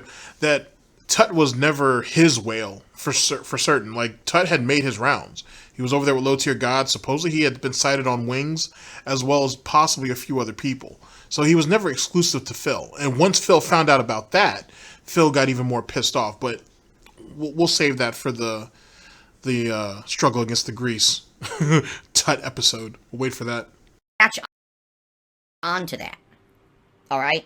Like a tick that latches onto your leg and sucks your blood and gets you sick, okay? That's basically what happened with him, is he basically got harassed constantly. Yeah, so Dr. Tony Huge, someone who really enjoyed being a contributor, but was getting harassed, basically, constantly. People were messaging him, harassing him, making shit up about him, saying he'll be the next Tutankhamun, and stuff like that, and he didn't appreciate that, because here's someone who actually enjoys the content, and wants to contribute in a good way, and he's basically being insulted, slander, alright? Oh my god! I've been told about this guy, complete bullshit, people trying to tell me that he's a bad person and everything, alright? And it is bullshit, because every time I look into it, it's false. Every fucking time. But they're angry, these trolls are angry, that there's someone who's a contributor to my streams, in a positive way, and they don't want to see me be successful. So they try in every way to spin it into a negative. They do. They try every... But see, that same narrative was thrown at him with King Tut too. And look at how that played out. But Phil avoided it because he was getting all of that money. Emerald 7, who ended up coming around later on, actually not too long after Tut left, and gave way more money than Tut did, in the grand scheme of things. He wasn't, that person, whoever they were, wasn't even around long enough to even make an impact. They kind of just threw a bunch of money together in tips and subs over the span of maybe, it might have been a month. It may not have even been that long. It might have been over just a span of a couple weeks. And they were out. End of story. But that same narrative, the point being though, is that same narrative was used against Tut during his reign, was the point. And he avoided, and he ignored it, actually. He outright ignored it. moment. Anyone who's a positive influence on it, they've done it with other people in the past, and now they're doing it with him. You know, it's not just him. It's tons of contributors over the years where they've tried to make it that, oh, this person's bad, this person does this, does that. Fuck you. Cat, you need to get out now. That place is toxic. So, why am I talking about this? I'll tell you why I'm talking about this. Because the last 2 months, in particular, I've noticed that people like to attribute all the big contributions that I get to Only Iced Coffee. Now, I'm going to tell you something truthful. In the last month to 2 months, Only Iced Coffee has not been on my streams very often. Alright? Over the holidays, he absolutely was. Over the holidays, he was one of the top contributors. But since 2021 happened, or started, I should say, not happened. Alright? He's had a reduced viewing of the streams. He hasn't been here as often, nearly as often. Okay? And when he does drop in, he usually drops in, says a few words, and he's out of here. Okay? Now, he's told me purposely this is because he's been more busy now, hasn't had opportunities to really come by the streams that much. He will plan on coming to the streams in the future, you know, but it's not consistent like it was over the holidays. He just doesn't have as much time anymore, okay? That doesn't mean anything, though. That doesn't mean that he's not contributing behind the scenes. When you look at Phil's YouTube videos, in the description, there is a link to his Streamlabs, Stream Elements, whatever the case may be, and maybe his PayPal as well, to donate to him. Matter of fact, he has told people, at least on the YouTube end, you know, those people who need to step the fuck up, that, hey, if you can't show up to my streams, that's fine. You can still use the links down below, and you can still send me a tip. So who's to say that Only Iced Coffee, whatever the fuck his name is, wouldn't have done the exact same thing? Him being there and him contributing are two separate things. Fine. Everyone has life stuff going on, moving on, you know, that's fine. And you guys have been incredibly supportive over the past, like I said, the past couple of months. It's not like it's, you know, oh my god, Only Iced Coffee didn't show up to the stream, and now, oh my god, look at, no one ever supports Phil. That's not the truth at all. It's actually the opposite. People say, okay, let's help out Phil. You know, and they support regardless. It's not only about this one guy supporting the streams, which is the point I've been making. It's about crowdfunding. It's about everyone. It's not crowdfunding, though, because that's why people say you have whales. And I think almost all of them have been identified. And when a whale doesn't show up, but yet an anonymous tip comes from behind the scenes, or people have contributed behind the scenes, I should say, it's only there to make it look like the actual herd itself, or the pod, or however you want to group a group of animals together, or the cult, are contributing in unison, when in actuality it's usually only like 2 or 3 people. So you're not fooling anybody. So it's almost like he has like a meta within the actual cult itself. But he's done that though for a while. He's done that for a while, and that's why he hates when a whale essentially gets isolated and people start really focusing in on them. Because when you start going ahead and backtracking what they've contributed, oh, he's the one who threw like $80, $85, $90 on this day. Or, oh, he's the one that was keeping the vest streak alive for those like 4 or 5 weeks. Or he was the one that this person made sure that the sub goal was hit the last like 3 months. And so on and so forth. And he hates that because it only proves that you don't actually have the crowdfunding that you try to keep pig snorting about. That's not the case. You know what I'm saying? It's always just a handful of people. That's who you're milking, right?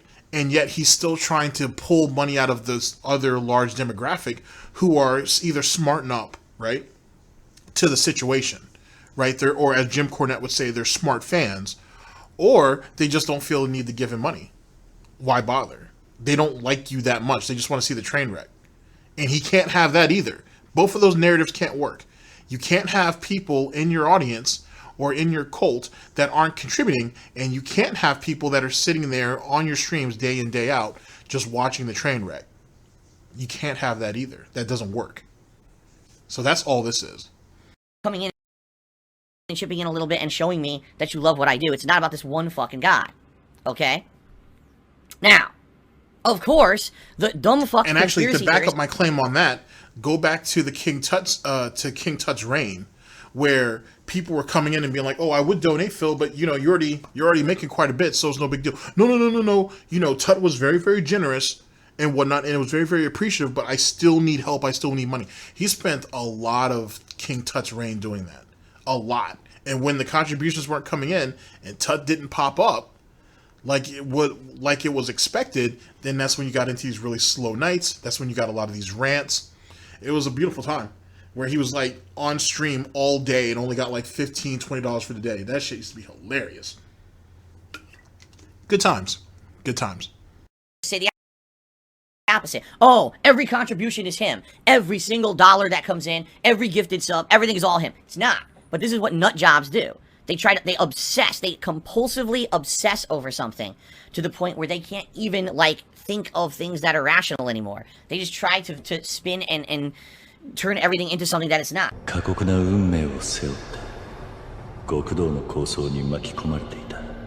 Just because someone contributes doesn't mean it's one person. You have no evidence of that. You're literally doing shit like a schoolyard child. Oh, look at this, it's this person. Fuck off. And if I see it, you're out of here.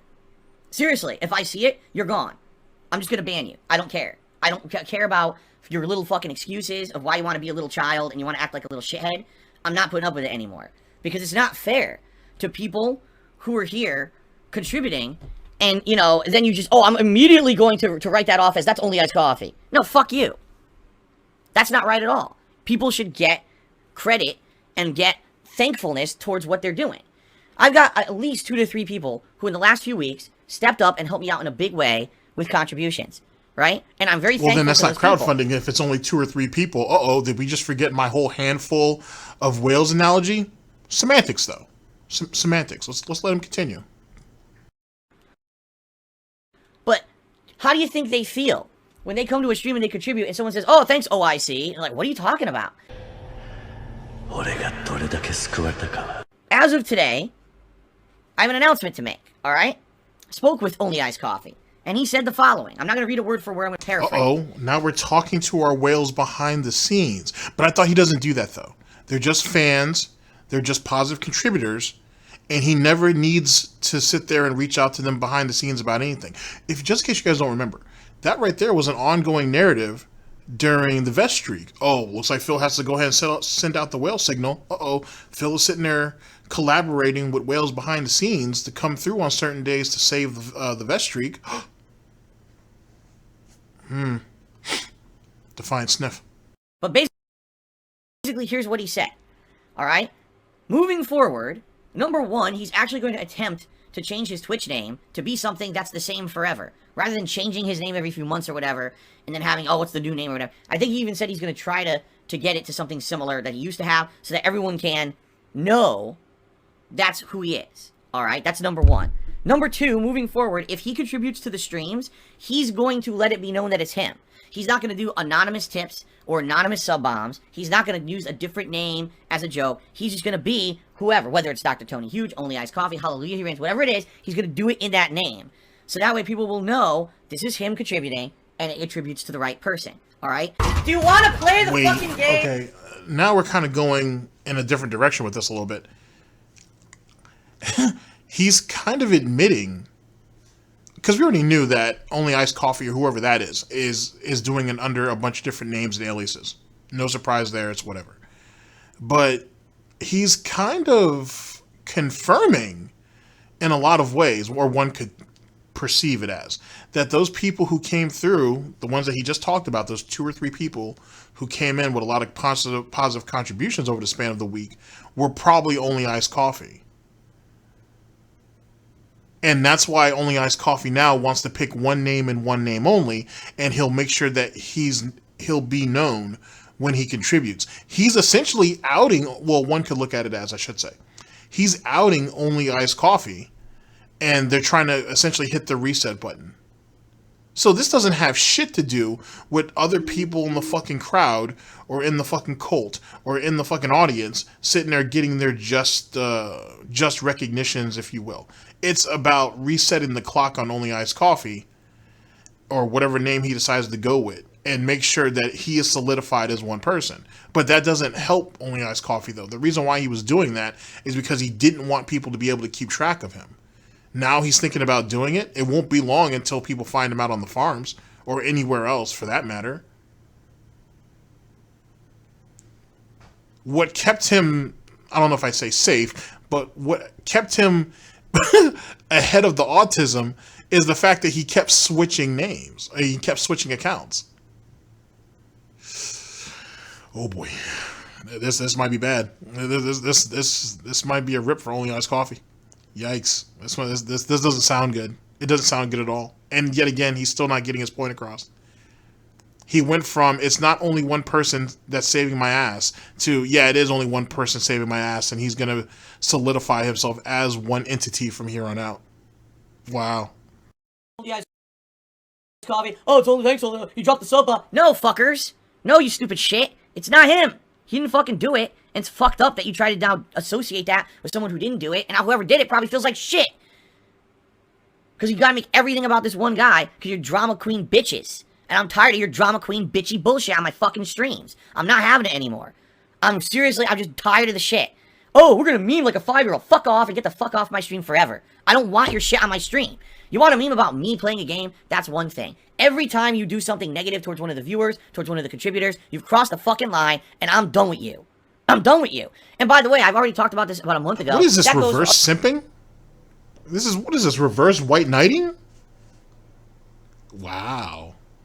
And yet again, this is funny because this yet again harkens back to King Tut, when people used to kind of rag on Tut for giving Phil all this money and so on and so forth, and Phil would have to have these pre-stream segments where he'd have to defend him. This kind of goes right back to that situation all over again. Like I've told you, ladies and gentlemen, history repeats itself. It really do. autism or not. You know what I'm saying? Philism or philtism or not. It does repeat itself. Other stream viewers too. Oh, here's a regular who's a nice guy who talks to Phil. Let's go to his Twitter and stalk all of his fucking actions. Fuck you. You bring it up, you're fucking out of here forever. Don't ask for an unfucking ban. Just get the fuck out. I'm tired of your little kitty shit. This is my stream to have chill gameplay with legit viewers who want to have a good time, not to get fucking harassed by a bunch of school children who act like they're 5 fucking years old. Go to the restreamers and go do it there. Go take your toxic bullshit elsewhere. I've had enough of your shit. I'm just going to ban. And again, so it's like, oh, jokes aren't allowed. Wrong. It's not that jokes aren't allowed. This has gone past the point of a joke. It's become systematic harassment. And if you don't understand the difference between a running joke that's said a few times versus every single time someone contributes, oh, it's only ice coffee. No, you're an immature idiot.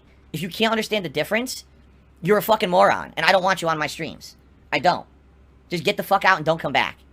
Yep, I'm toxic.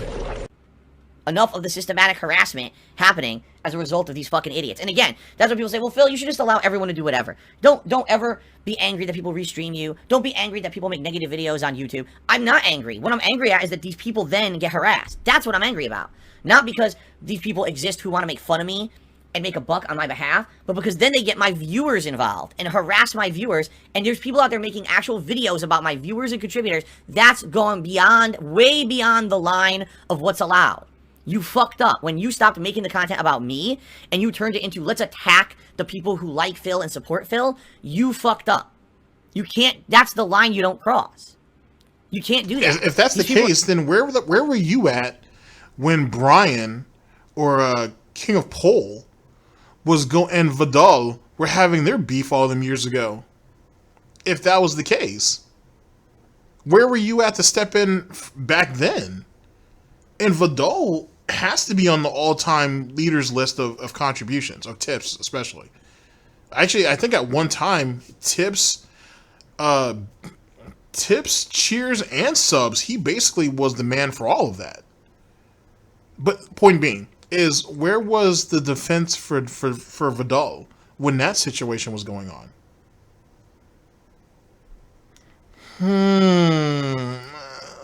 All right. Like I said, there's a reason why, ladies and gentlemen, that Brightside Viking got the Blood Eagle treatment.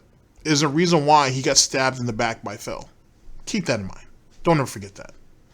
Innocent people who just enjoy the content. You have no right to go harass their lives now because you're a fucking know-nothing scumbag with nothing else to do with your time. They're not using conscious thought anymore. Meh, meh, meh.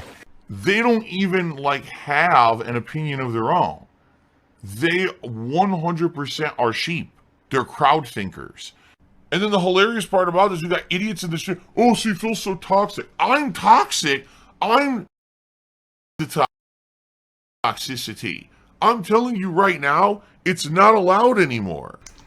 Okay, give me a second. I got to bring this back and whatnot. I decided to make myself another cup of Snort Bucks, and I did it at a very inopportune time. But I'm really liking this chai tea right now, so it's delicious. The flavors are constantly expanding here at Snortbucks Coffee, and don't ever forget it. Are sheep. They're crowd thinkers.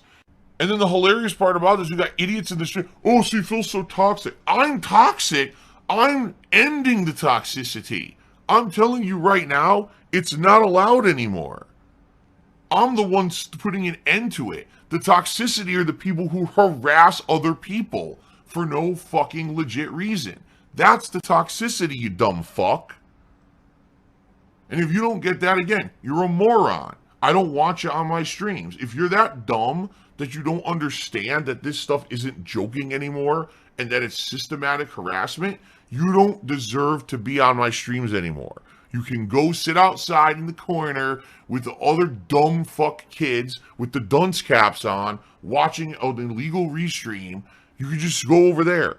Don't be here on my stream anymore. We don't care about you, and we don't want you here. All right? So I'm laying down the law. Don't do it. All right? Don't make fun of these people. Don't harass these people. None of this is going to be allowed moving further. And tons of dumb people have fucking left. Let me jump in for just a second. I'll try to get at the very beginning of this clip because that clip's kind of funny. Hold on a second. Do it. All right? Don't make Yeah, fun we'll of stop these it there for people. now. This is the reason why, for any of you who may be new to the piggy vortex, to the Philism, Philtisms even, why this guy is so hated the way he is, or certainly disliked. I mean, I don't think really, there's probably very few people that actually hate him, and the people who say they actually hate him don't actually hate him. They dislike him intensely, but they don't hate him. Like, you don't understand what hate is if you look at what happens to Phil and think that's hate. That's not hate, to be honest with you. You could, if you want to see hate, you should probably look at some of the stuff that happens to like Wings or to other locales. That shit's real hate. When people are like literally gunning for your life or want to try to drive you to like suicide and shit, that's hate. Not to laugh at that, but that's hate. What Phil goes through isn't hate. He just turned it into hate because he needed some type of opposition, which is ironic because he ended up he's always been his own opposition. In any case, the reason why Phil is despised the way he is, the reason why people look at Phil the way he does, for some of you who may not really know, is what you're seeing right here. See, back in the YouTube days, right? Now, someone like Almighty Tevin or Agent Proper or any of the OGs, for example, will give you a better take on this. So I'm just going to tell you what I observed because I wasn't around at the time. When Phil, back in the YouTube days, had any type of opposition, he would just go ahead and shame them and then he would block them. And then they would reach out to him behind the scenes, see if they could come back or whatever the case may be, and he would gradually let them come back. He humbled them, if you will, to try to keep them in line. When detractors came along, he really got pissed off at it because now those people have a place to go. They're not fulfilling his apology fetishes anymore. Now they literally have somewhere else that they can go. And so once the content creation, once detractor content started to really pick up, it just gave more and more avenues for people to go ahead and leave. They actually had a place to go. They could go and do something else if they chose to try to absorb his content, or at least the worst parts of it. Or even and then by proxy, it allowed people to actually broaden their horizons and just go off and watch other people. And that double whammy fucked him in two different places. And trying to exercise, for the lack of a better term, because obviously Phil doesn't exercise, in Phil trying to exercise more authority and more power over these people, he actually pushed them away. So for him, it was, okay, I need to take down all of the strong points that I feel that these detractors have over me. One, go ahead and try to shit on and try to take down some of the earlier detractor channels. Go after This Is How You Don't Play, which is, well, go after the detractor channels, which point out the shit that I do that makes me look like the fucking bad person that I really am. Go after This Is How You Don't Plays, because that right there proves that my gameplay is shit and I don't really care. And I have no right to really call myself a gamer or a pioneer or a Let's Player or any of that bullshit, because I'm only doing this for profit. And then go ahead and try to attack all of my namesayers that are much bigger than me, who would have no real reason to actually respond to any of it, so you know how much realer I am because I'm more ground level. And if those people do attack me for whatever reason, they're punching down on me, so that makes me the victim. That, ladies and gentlemen, is another aspect of the gout, the doubt, and the snout. Sorry, that's the trifecta, and it all came back to blow up in his goddamn face. Each and every one of them. When he tried to take down one detractor, even more popped up. When he tried to go after This Is How You Don't Play, even more people did it. And the few times where a bigger YouTuber would either respond to him or name drop him, they blew his ass out of the water, making him a much larger laughingstock, not just within the gaming community, right, but in the gaming industry as a whole, which ended up leading him to be where he's at now. The real reason why, ladies and gentlemen, he doesn't have the opportunities and the advantages that others who started up around his time have, right, is because of himself. He choked himself out. All he had to, you know what I'm saying? When you get any type of opposition against you, you roll with it and try to learn from it. But if you think that you're always right, why would you put yourself in that predicament? And yet again, ladies and gentlemen, as I've tried to stress to you guys, so to speak, he doesn't think in the long term. He's never seeing the bigger picture. Because of that, ladies and gentlemen, a lot of what he's done has branched out, and other bigger content creators see it, and they just don't need to have any parts of that. Or, and this is something that does happen occasionally, when you have some of these companies who are reaching out to their influencers, right? They're like, hey, we got this one guy that we're hearing a little bit about. What are your thoughts on him? And those guys are going to be honest, because not because out of jealousy or envy or whatever, but if Darkside Phil's name comes up through one of these managers to one of their clients, they're going to be like, yeah, no, he's not going to be a good look. And a quick Google search will prove that. Not at all. Yet again, Darkside Phil fucked over Darkside Phil. That's all he's ever done. That's all he's ever been good at. You give him enough rope and he'll strangle himself. And that's all he's ever done. And he'll never learn how to do anything else. That's why he has to sit here and play Captain Save-A-Ho to this one fucking mod. You know what I'm saying? And for what? Whale. Sorry, mod. Actually, according to the leaks, we'll get into that. But we'll get into that. But that's why he's trying to save Only Iced Coffee. And according to the leaks, Only Iced Coffee has an agenda. And Phil knows what that agenda is. At the time, we didn't know this, of course. So at the time this was all going on in real time, that wasn't known. But it's known now. So this fuckery meant nothing. And then when you find out what the leaks tell you behind the scenes, I haven't read all of them yet, but at least some, I mean, Phil's really just protecting himself. He's not protecting Only Iced Coffee. He never had any concern for Only Iced Coffee at all. He was a means to an end. So what's the point of any of this? Just something to think about. Don't harass these people. None of this is going to be allowed moving further. And tons of dumb people have fucking left. Why do you think they're my detractors now? Timbo Slice, cheers. Have you ever thought about shopping at Walmart instead of the more expensive stores you shop at? I feel I would save you money. No. Walmart is like... No, I'm not even kidding you. Going into Walmart is a fucking risk every moment you walk in there. I'm serious. Like... Well, then don't go in there then. Shop online. Matter of fact, you can get better... You can find some pretty amazing deals on Amazon.com instead of going into the actual store, respectfully. You should be doing that. Like, there's a lot of stuff that you can purchase. There's a shitload of stuff, actually. You can purchase in Walmart bulk, if as an employee told me once. That is way more cheaper in the long term than going into Walmart and purchasing it. Let me give you an example, if I may. So let's say, for example, okay, I'm a big Gummy Bears type fan. You guys know this if you guys have watched me for any period of time, right? That's the thing. And as my companions here and whatnot, members of GTG Network and Productions, they're greedy, just like me. It is what it is. That's what we do.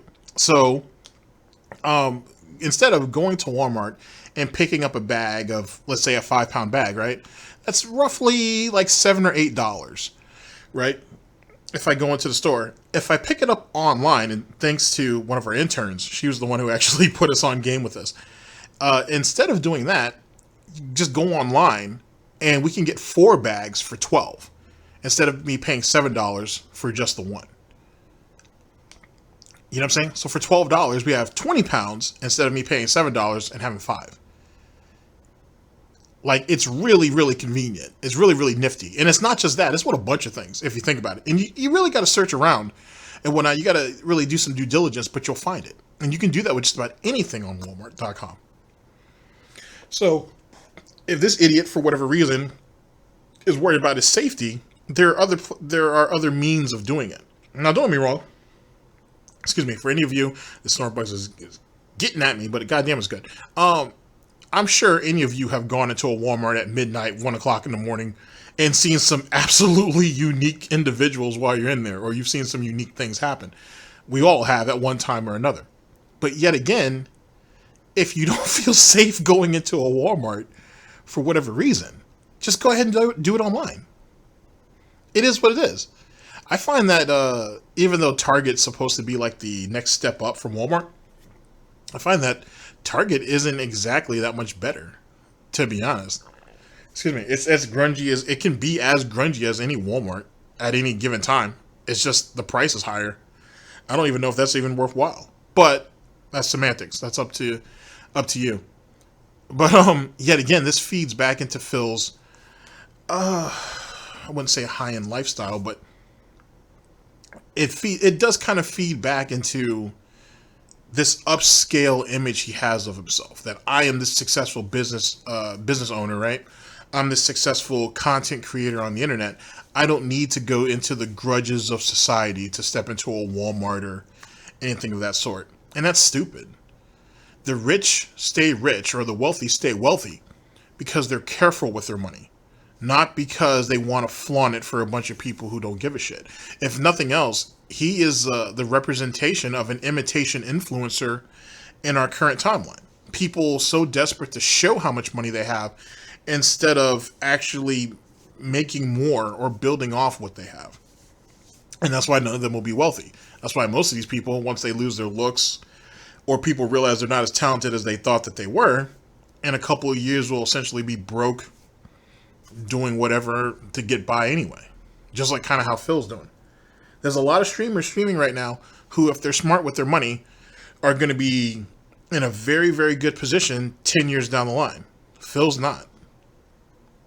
DSP, Darkside Phil, Phil Burnell, Darkside Pill, Darkside Karen, Dark Geppetto will keep doing what he's doing pretty much till the bitter end. And trust me when I say this, ladies and gentlemen, as someone who enjoys his cappuccino, it could very well be bitter.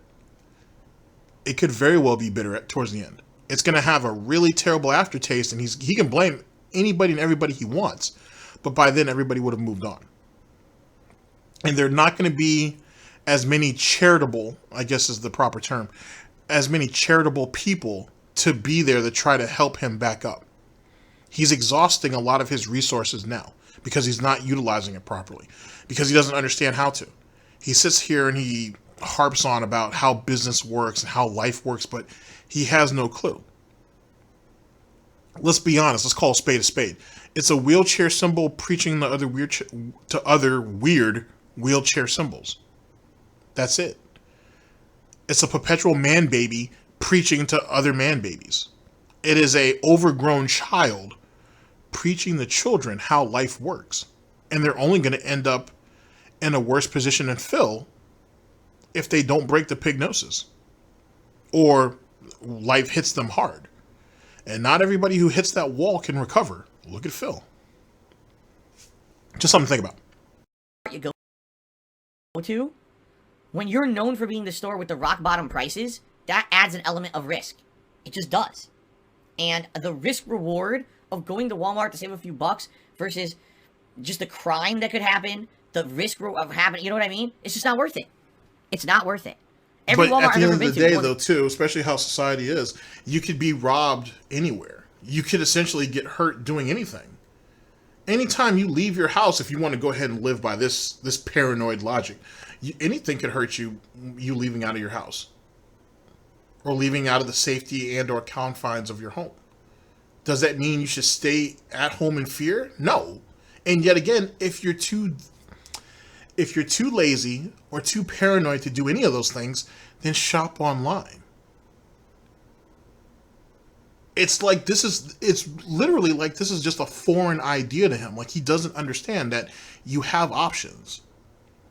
If you don't want to go there to the store physically, you can just order online. Take it all in. Connecticut, the ones out here, they're all the same. It's like, it's a bunch of crime. All around, people in the parking lot ready to rob you. For people doing drugs. I've seen this at every fucking Walmart I've ever been to. So I purposely don't go there unless I absolutely have to for some reason. There's still this back here. And it's still in the back of my neck, the back of my head, the back of my mind, and it's always telling me it's WWE Champions time. I love it. I love it. He's a mobile game addict. Wow. He's sheltered as fuck. And don't be wrong, And there are aspects of Seattle that's shitty as hell. But to sit there and... That's just what happens when you put yourself in a box. At the end of the day, that's exactly what the fuck happens when you put yourself in a fucking box. You're too scared to do anything.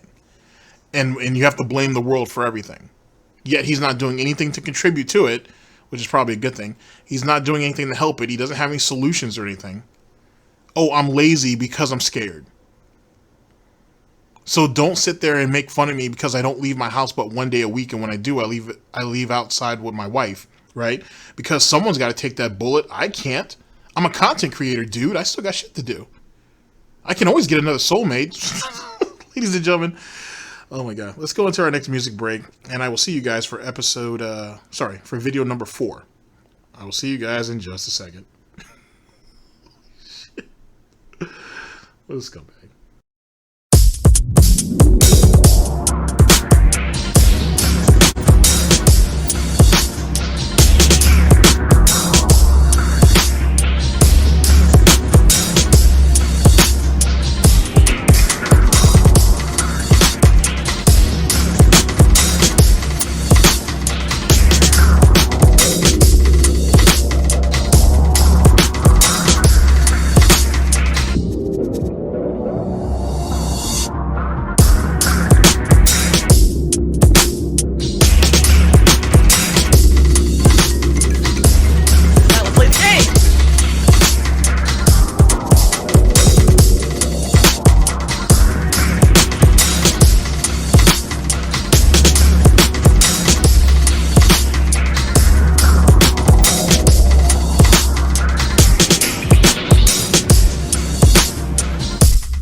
What you may see right now is going to be absolutely disgusting.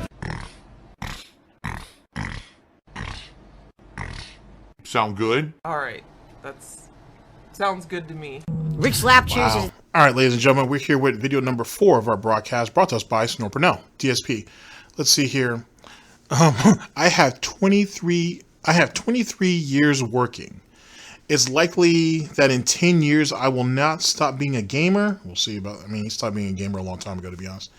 And let's see, what's the other one? Oh, the mistakes of earlier on have come back to haunt me. Let's see here. Sorry, I'm gonna have to. We're just gonna read you. I'll just go ahead and re-say it. Okay, so for video of the broadcast, brought to us by Burnell DSP. I have 23 years working. It is likely that in 10 years I will stop being a gamer. And let's see, $288 in tips. This video was published also on March 3rd or March 11th of 2021. The link will be down in the description. Wow. All right. Yeah, I should. Here, actually, while you guys are listening to this, I'll fix this now. See, this is what happens when you don't take care of your shit when you're supposed to. Then you have to do stuff like this. And to the person who's going to edit this, don't take that out. Just have it repeat. Allow people to see my mistakes and see me grow from it. It's the best way to go about it. Here we go. It's entertaining hearing a 40-year-old say the word trolls. Well, first of all, I'm not 40 years old yet, and I don't know why you think the word trolls is fucking funny. It's not.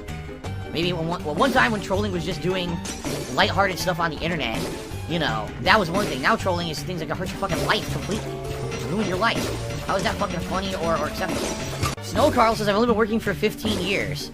So if that's the case, I guess you think I'm like...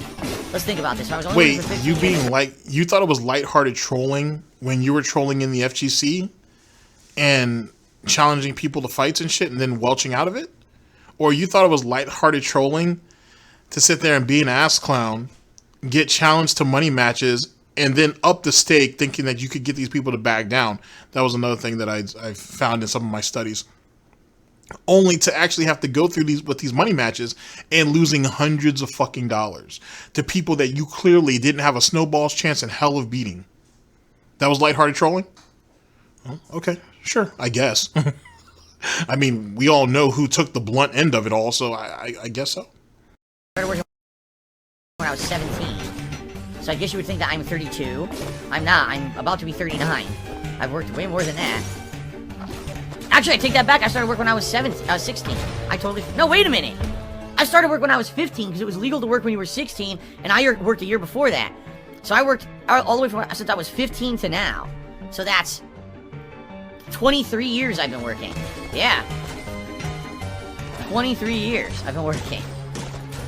Would I get a hair transplant? I'm debating I might just get a whole head transplant. Like, just get someone else's head on my body. Because mine is not looking too good anymore. There's too many problems. You know, like ugly, sagging, wrinkles, fucking hair loss. It's disgusting. I smell. Like ear infections. Just fucking replace the whole head. I'm gonna go for that. Just, wow, $65 in tips? Yeah. Thank you guys very much so far for the support. There's nothing that gets to my trolls worse than when I get a successful stream with a lot of support. It really gets them pissy. Snowcrawl Trees, have you considered segueing into podcasting or something, or are you going to keep streaming gameplay daily? Didn't we just have this conversation during Ask the King? We literally just had this conversation. I said, as I get older, I know for, like, let's say the next 10 years, I guarantee what's going to happen is in the next 10 years, my hand-eye coordination is going to start to go. I'm not going to have as good hand-eye coordination as I have now. Not saying I'm good now, but you see what I'm saying? It's, I'm just, as I get older, it's going to decline. I'm not going to be able to just play non-stop video games. I've already started getting minor arthritis in my right hand. I already have tightness of the muscle, and sometimes I get pain in my right hand. So I know. He's already had that, though. He had that back in, like in the late 2000s. Actually, he had to pull out, allegedly. He had to pull out of a tournament because of that. And because the pain in his hand, in his thumb in particular, I think, which is weird because he didn't play on pad. He was playing on an arcade stick, but whatever. He had some type of pain in his thumb, which shot up his whole arm, and he couldn't compete in the tournament. So what did he do? Go back to his hotel room and play like Dark Souls or something. I know, that doesn't sound right, because how is he able to play Dark Souls if he said that he had issues with his thumb and his arm, which pulled him out of the tournament? Good question. I'm not going to be able to do this forever as I get older. So you're right, I'm going to have to transition into other stuff. So likely what I'll do is I'll still be a streamer, but it won't just be gameplay anymore. It'll be other stuff I'm doing on stream. And or talking about things that aren't game related, or you know what I mean? Like, not just constant playing of games, but other stuff as well. Other discussions and the like. So. Oh, man. Alright, guys, good night. Alright, hallelujah, he reigns. Okay, really quick. Something like that's not going to work for him. The reason why is because, one, for the assholes out there, they'll just pick apart the fact that you don't game anymore, so how the fuck do you know anything as it pertains to gaming? Two, it has to be a two-way conversation. If he wants it to truly be successful, it has to be a two-way conversation. And if he does, and he's not willing to do that, obviously he's scared to death to talk to people. So because of that, outside of us getting the average hoof lickers, there'll never be any type of meaningful conversation to be had. That, and he doesn't really know how to talk to people anymore anyway. If you want a perfect example of that, look at that Quarter Pounder interview. Jesus Christ. She was horrible. Absolutely horrible. And he's had plenty of opportunities before that. But he wanted someone like Quarter Pounder. He wanted someone who was going to be basically the least resistance possible. The least offensive, if you will. And that didn't get Jeremy anywhere. Most of what the Quarter Pounder does, not that I watch him or anything, but most of his videos, I assume, are certainly over 100,000. I know for damn sure that video hasn't hit 100,000 yet. What does that tell you? You could say that was like the lolcow interview of the year, if not of nothing else, and nothing came out of it. Nothing, because he wasn't willing to get any hard questions on Phil, because he was scared that he was right to think this. He was going to scare Phil off. You know what I'm saying? He was going to scare him off. And then Quartering made himself seem less threatening, being that, oh, I watch some detractor content on you, but I don't watch all of it. But when DSP becomes a hot topic on Twitter, Quarter Pounder can tell you almost, not everything, but he can tell you a good amount. He definitely wasn't going to do it with Rich, because he still holds a grudge against Rich. And on top of that, Rich knows too much about him. Rich has been following detractor content for years. He's been following DSP for years. You go back and watch some of the old Ann Doyle stuff. I have some of that mirrored, actually. And like I said, there will be a week of Review Tech USA, so keep in mind, you'll get to see a lot of that. But he's not going to go to Rich because Rich knows too much about him. And he definitely wasn't going to go to the drunken peasants because, yet again, those guys know too much about him. It's just not worth it. And more importantly, those guys are going to profit off him. I mean, all three of these individuals could have, but those guys are going to profit off of him. And Phil don't want that. The only person who has a real chance is Nick Rekieta. But even then, Phil don't trust him. So even though Nick Rekieta is the safer bet, and when Phil was having DMCA problems, he was quick to get on his knees on Twitter and beg and plead and willing to suck off Nick Rekieta for help, he won't do an interview with him because he's too scared. He's too scared of what Nick will say to him. And he's watched enough of Nick Rekieta to know that, one, the dude's intelligent, smarter than he is, certainly, and he's also witty, and he's crafty. Like, Nick Rekieta is very, very crafty, and Phil doesn't want to be put into a position where intellectually he's not going to have any advantages. Not to say Phil has any now, but you know what I mean? He's not willing to do that. And he doesn't have a sense of humor. So instead of being able to take a joke on the chin, he'll slowly but surely molt back into what he is. You know what I mean? And eventually Nick's going to figure that out, and Nick, like anybody else, will continue to poke at it because it's funny. It's funny to do that to people. And Phil's not going to be able to... It's not going to work. It's not going to work. If it does, it's going to be a boring interview, and Nick's not going to want that. Nick's not going to want that at all. So we'll wait and see, but something like what Phil's talking about right now will not work unless there's actual interaction. And he's too scared to do it. Tipped me $44. Thank you, Hallelujah He Reigns, for a $44 tip. That means we hit the tips goal for today. That was Hallelujah He Reigns or Only Iced Coffee. 100% that was him. Okay? And that means we've hit the tips goal. Thank you very much for your support, everyone. What's hilarious is the tail doesn't hurt you here, right? When you're in the air over here, it doesn't hurt you. It hits you only in the second part of the fight. Does the tail actually hurt you? That's dumb. What if I don't throw a single... I'm gonna try not attacking. Fuck this. I'm gonna try not attacking and see what happens. I'm just gonna dodge. Maybe you just need to survive till you hit the ground, and there's no point in throwing anything here. So why waste my time?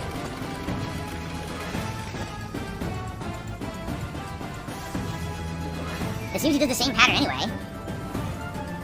I pressed jump, didn't work for no fucking reason. Just decided not to jump. Yeah, it's the same. You don't have to hit him at all. You never have to hit him.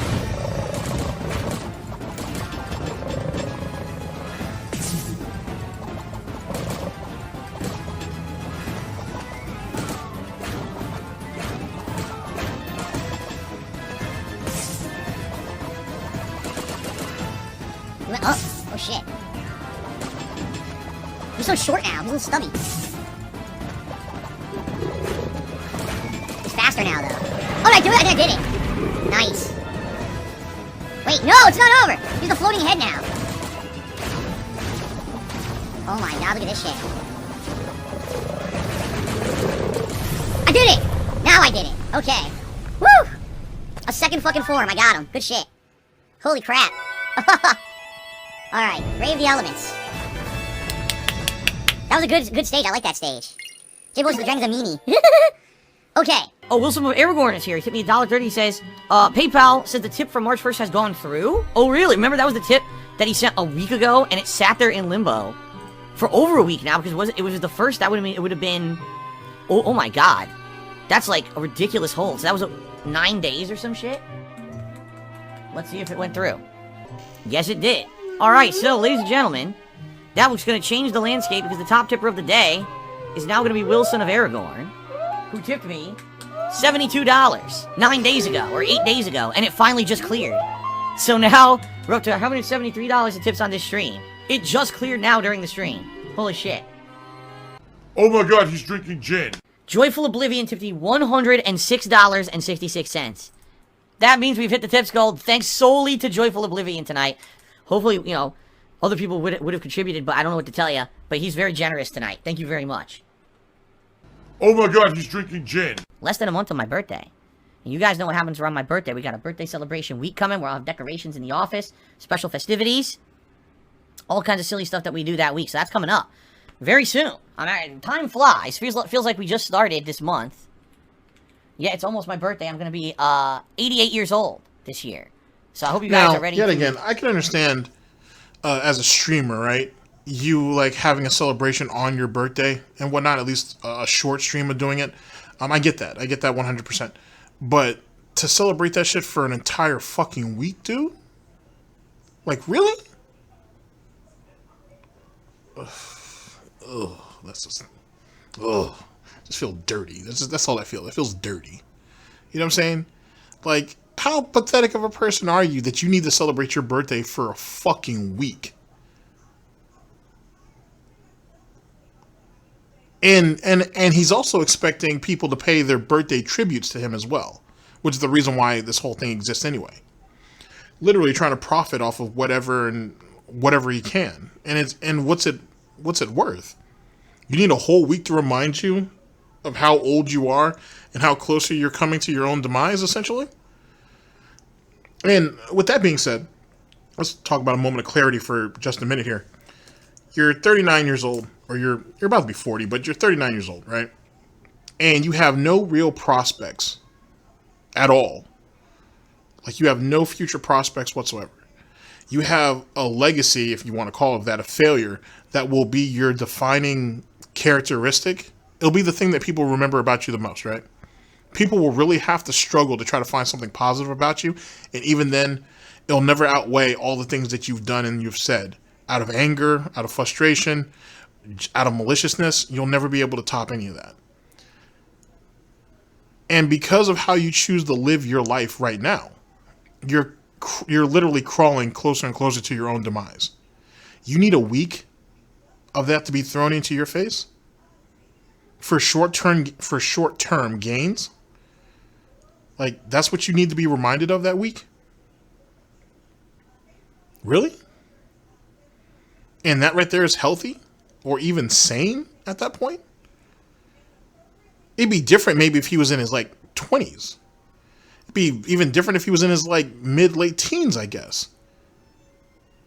But you're almost 40. And this is how you choose to celebrate. And there's not even going to be a drinking stream or anything, ladies and gentlemen. Wow. Tune into your fellow octogenarian here, your favorite one, and join me for my birthday. Hopefully my dentures don't pop out during the stream like last year. That was very embarrassing. So anyway, Snow Carl just cheered.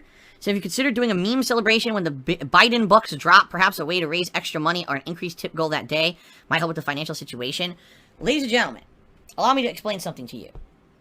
I am here to entertain you and to have a good time with you and to entertain myself as well. That's the point of my streams, to enjoy games together. This is not a fundraising endeavor. This is not the Biden bucks vacuum stream where I put a big vacuum cleaner to the stream. I try to suck your Biden bucks up. That's not what this is about. Dude, stop it. Stop lying. You're so full of shit. You're so digging yourself even a deeper and deeper grave by lying. Now listen. If you enjoy my content, if you enjoy my streams, I'm of the impression you're going to come to the stream and you're going to support it. You know, if people come here and in the next few weeks, people start to receive a stimulus from our government in the United States and they decide, hey, I want to fill a couple bucks, that's up to them. I'm not going to ask for that, nor am I going to bring it up. It's none of my business who got stimulus, how you spend it. That's up to you. If you find value in what a content creator is doing and you want to support that content creator, then by all means, use your funds appropriately. Or don't. That's your prerogative and your call. That's not for me to be presumptuous enough to say, oh, the Biden bucks stimulus marathon event where I try to take your fucking stimulus money. Who do you think I am? Piece of crap, greedy piece of shit. What kind of a content creator do you think I am? Come on now. Stop that right now. Angel Devilish Cheer said, do you think Joe Biden's dementia will get better or worse? I don't know. I mean, I'll be honest with you guys. He's pretty old. Like, it makes me nervous. Alright, it does. It makes me nervous when we get a president who's, like, really up there in age. It's like, this is supposed to be the leader of our country. Is this guy gonna live till the end of his term? You know what I mean? Like, holy fuck. I don't know. Not to say that I don't think he's gonna be a good president, but you're a little nervous. Do you want to play the fucking game? Major Riot is trying to say that people got robbed near the store where my wife works at. This is not shocking news to me. That's what I'm trying to tell you guys. People are like, oh, Phil makes this shit up. No. There's literally crime all over the place. It's, you know, I don't live in some insanely ritzy town with a bunch of all rich white people. Think I do? People think I do. We don't.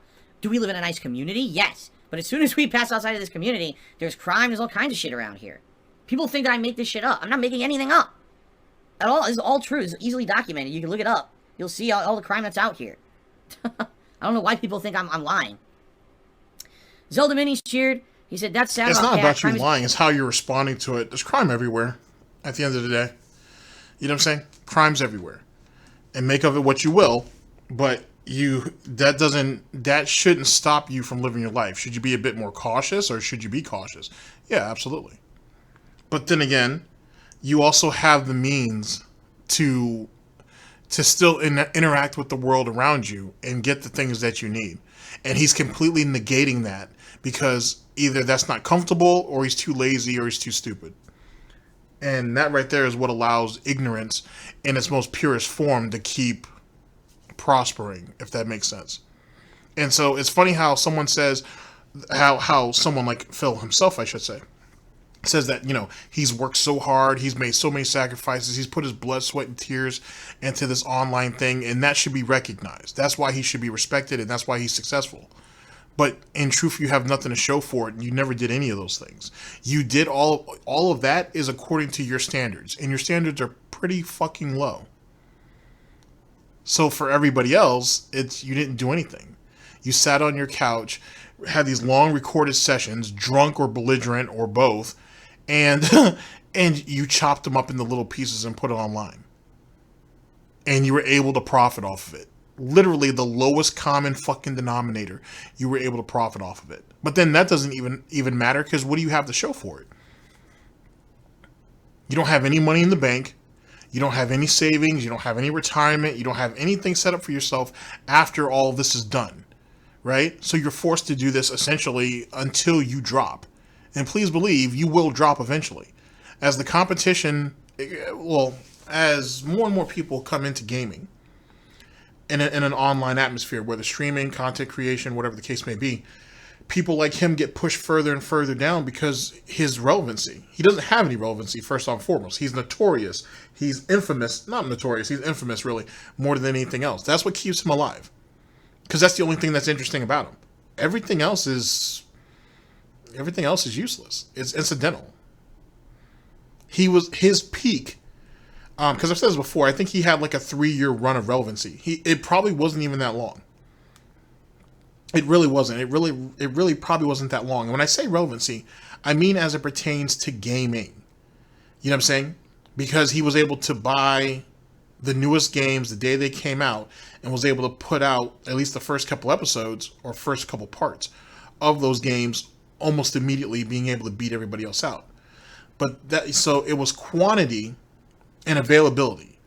But then people started to look past that, as they should, and look at quality. And he couldn't provide. He wasn't up to snuff for something like that. And in turn, everything fell apart. Because in Phil's head, quality shouldn't be a factor in that equation. It's here, and it's here before anybody else. You should take it. But in the long term, what does that really mean? Now you have people that are willing to wait a couple of days for someone who's going to have a fully flushed out playthrough that's going to cut out the dead parts and that's actually entertaining and actually shows some growth, not only in the gameplay, but in the content creator over the same dribble, basically hour after hour after hour after hour. And that goes into anything, not just gaming, but in commentary and whatever else. And he don't see that. He never did.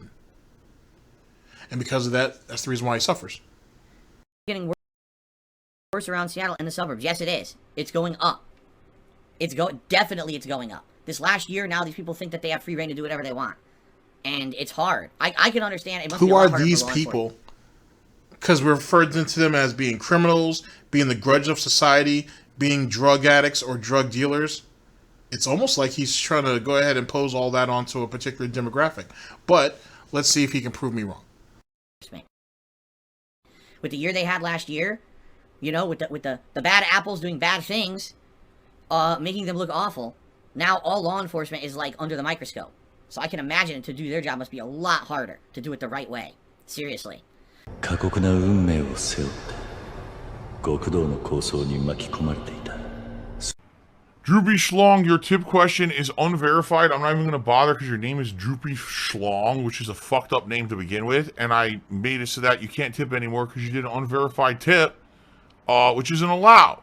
With a name, that's a troll name. So, no. I'm not going to read your tip, and it's already been refunded to you.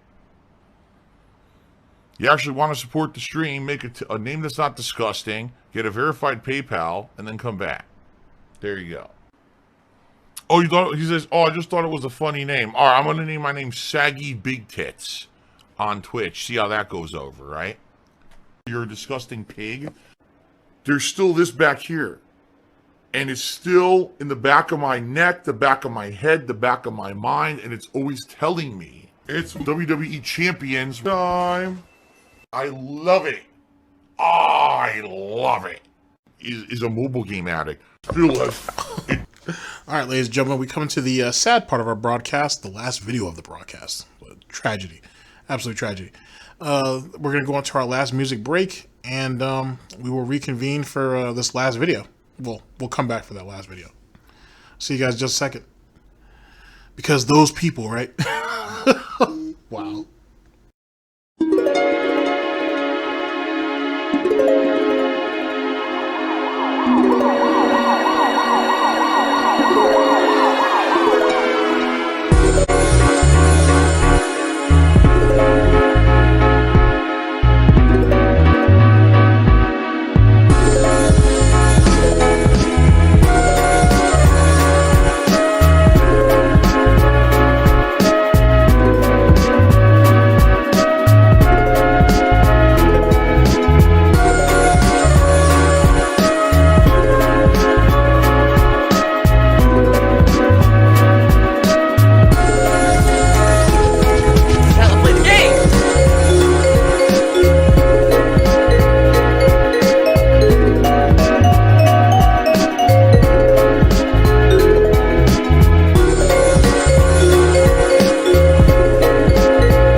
Absolutely disgusting.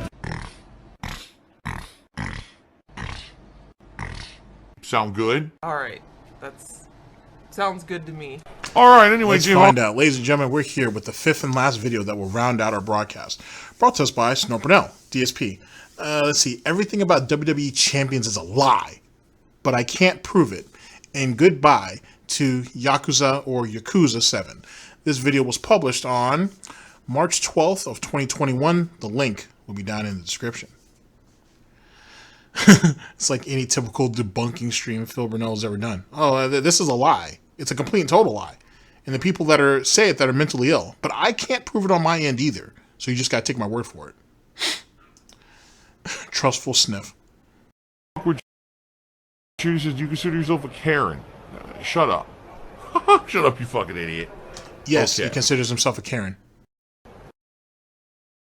Oh my god, he's drinking gin. 3 of us. Oh my god! You've got to be shitting me. That was 1 attack. What the fuck? So, I don't know. Honestly, I don't know if this is even attainable, right? Wait, did this guy spend like weeks grinding all of his characters' levels so they could take on this dungeon? Like, I remember him doing that, right? Wow, okay. He failed at that too. I guess I shouldn't be surprised. But for some reason, sometimes I still am. An attainable goal. Without me grinding for another 2 months and maxing out 3-4 job classes with each person, I don't know if this is attainable. So right? What the fuck were you doing while you were grinding the first time around? So he did nothing, essentially. He didn't do jack shit. Now he's talking about grinding another 2 months. Oh. Wow, what a useless piece of garbage. An absolute useless piece of shit. Amazing. No. I can't make any progress in the super dungeon. So I think we gotta pay out. The answer is, will Phil progress in the super dungeon? No, I can't right now. So, to the only 22% of people who voted no with that wager, you won. I can't. there's no way I can make any progress. I can't have it where a concept can instantly die every time. So, we have two options. Completely quit and say forget it, or grind more. Like, that's really the only options we have available to us. 過酷な運命を背負って極道の抗争に巻き込まれていた。 Duh! The Kiwi Insider! Just here said, Anonymous is at Kiwi Farms right now posting screenshots of the mod Discord. Do you have any comment before I publish my story? This is hilarious. So, for the last few days, this is just so good. For the last few days, alright, I've been getting messages from tons of people. I'm getting messages saying, Anonymous is a secret detractor, and he's about to blow everything open over on Kiwi Farm.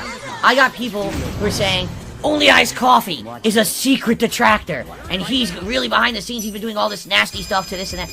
It's like, oh my god, like seriously, I'm like, you gotta be fucking kidding me. Like, are you guys fucking 4 years old? Like, really? Like, it's so stupid. So basically the poll went, and let me see here, 64% of people who voted in the poll said they're tired of this, they're tired of the grind. Wow, okay. He greased past that. Okay, so, yet again, I've only seen a little bit of them.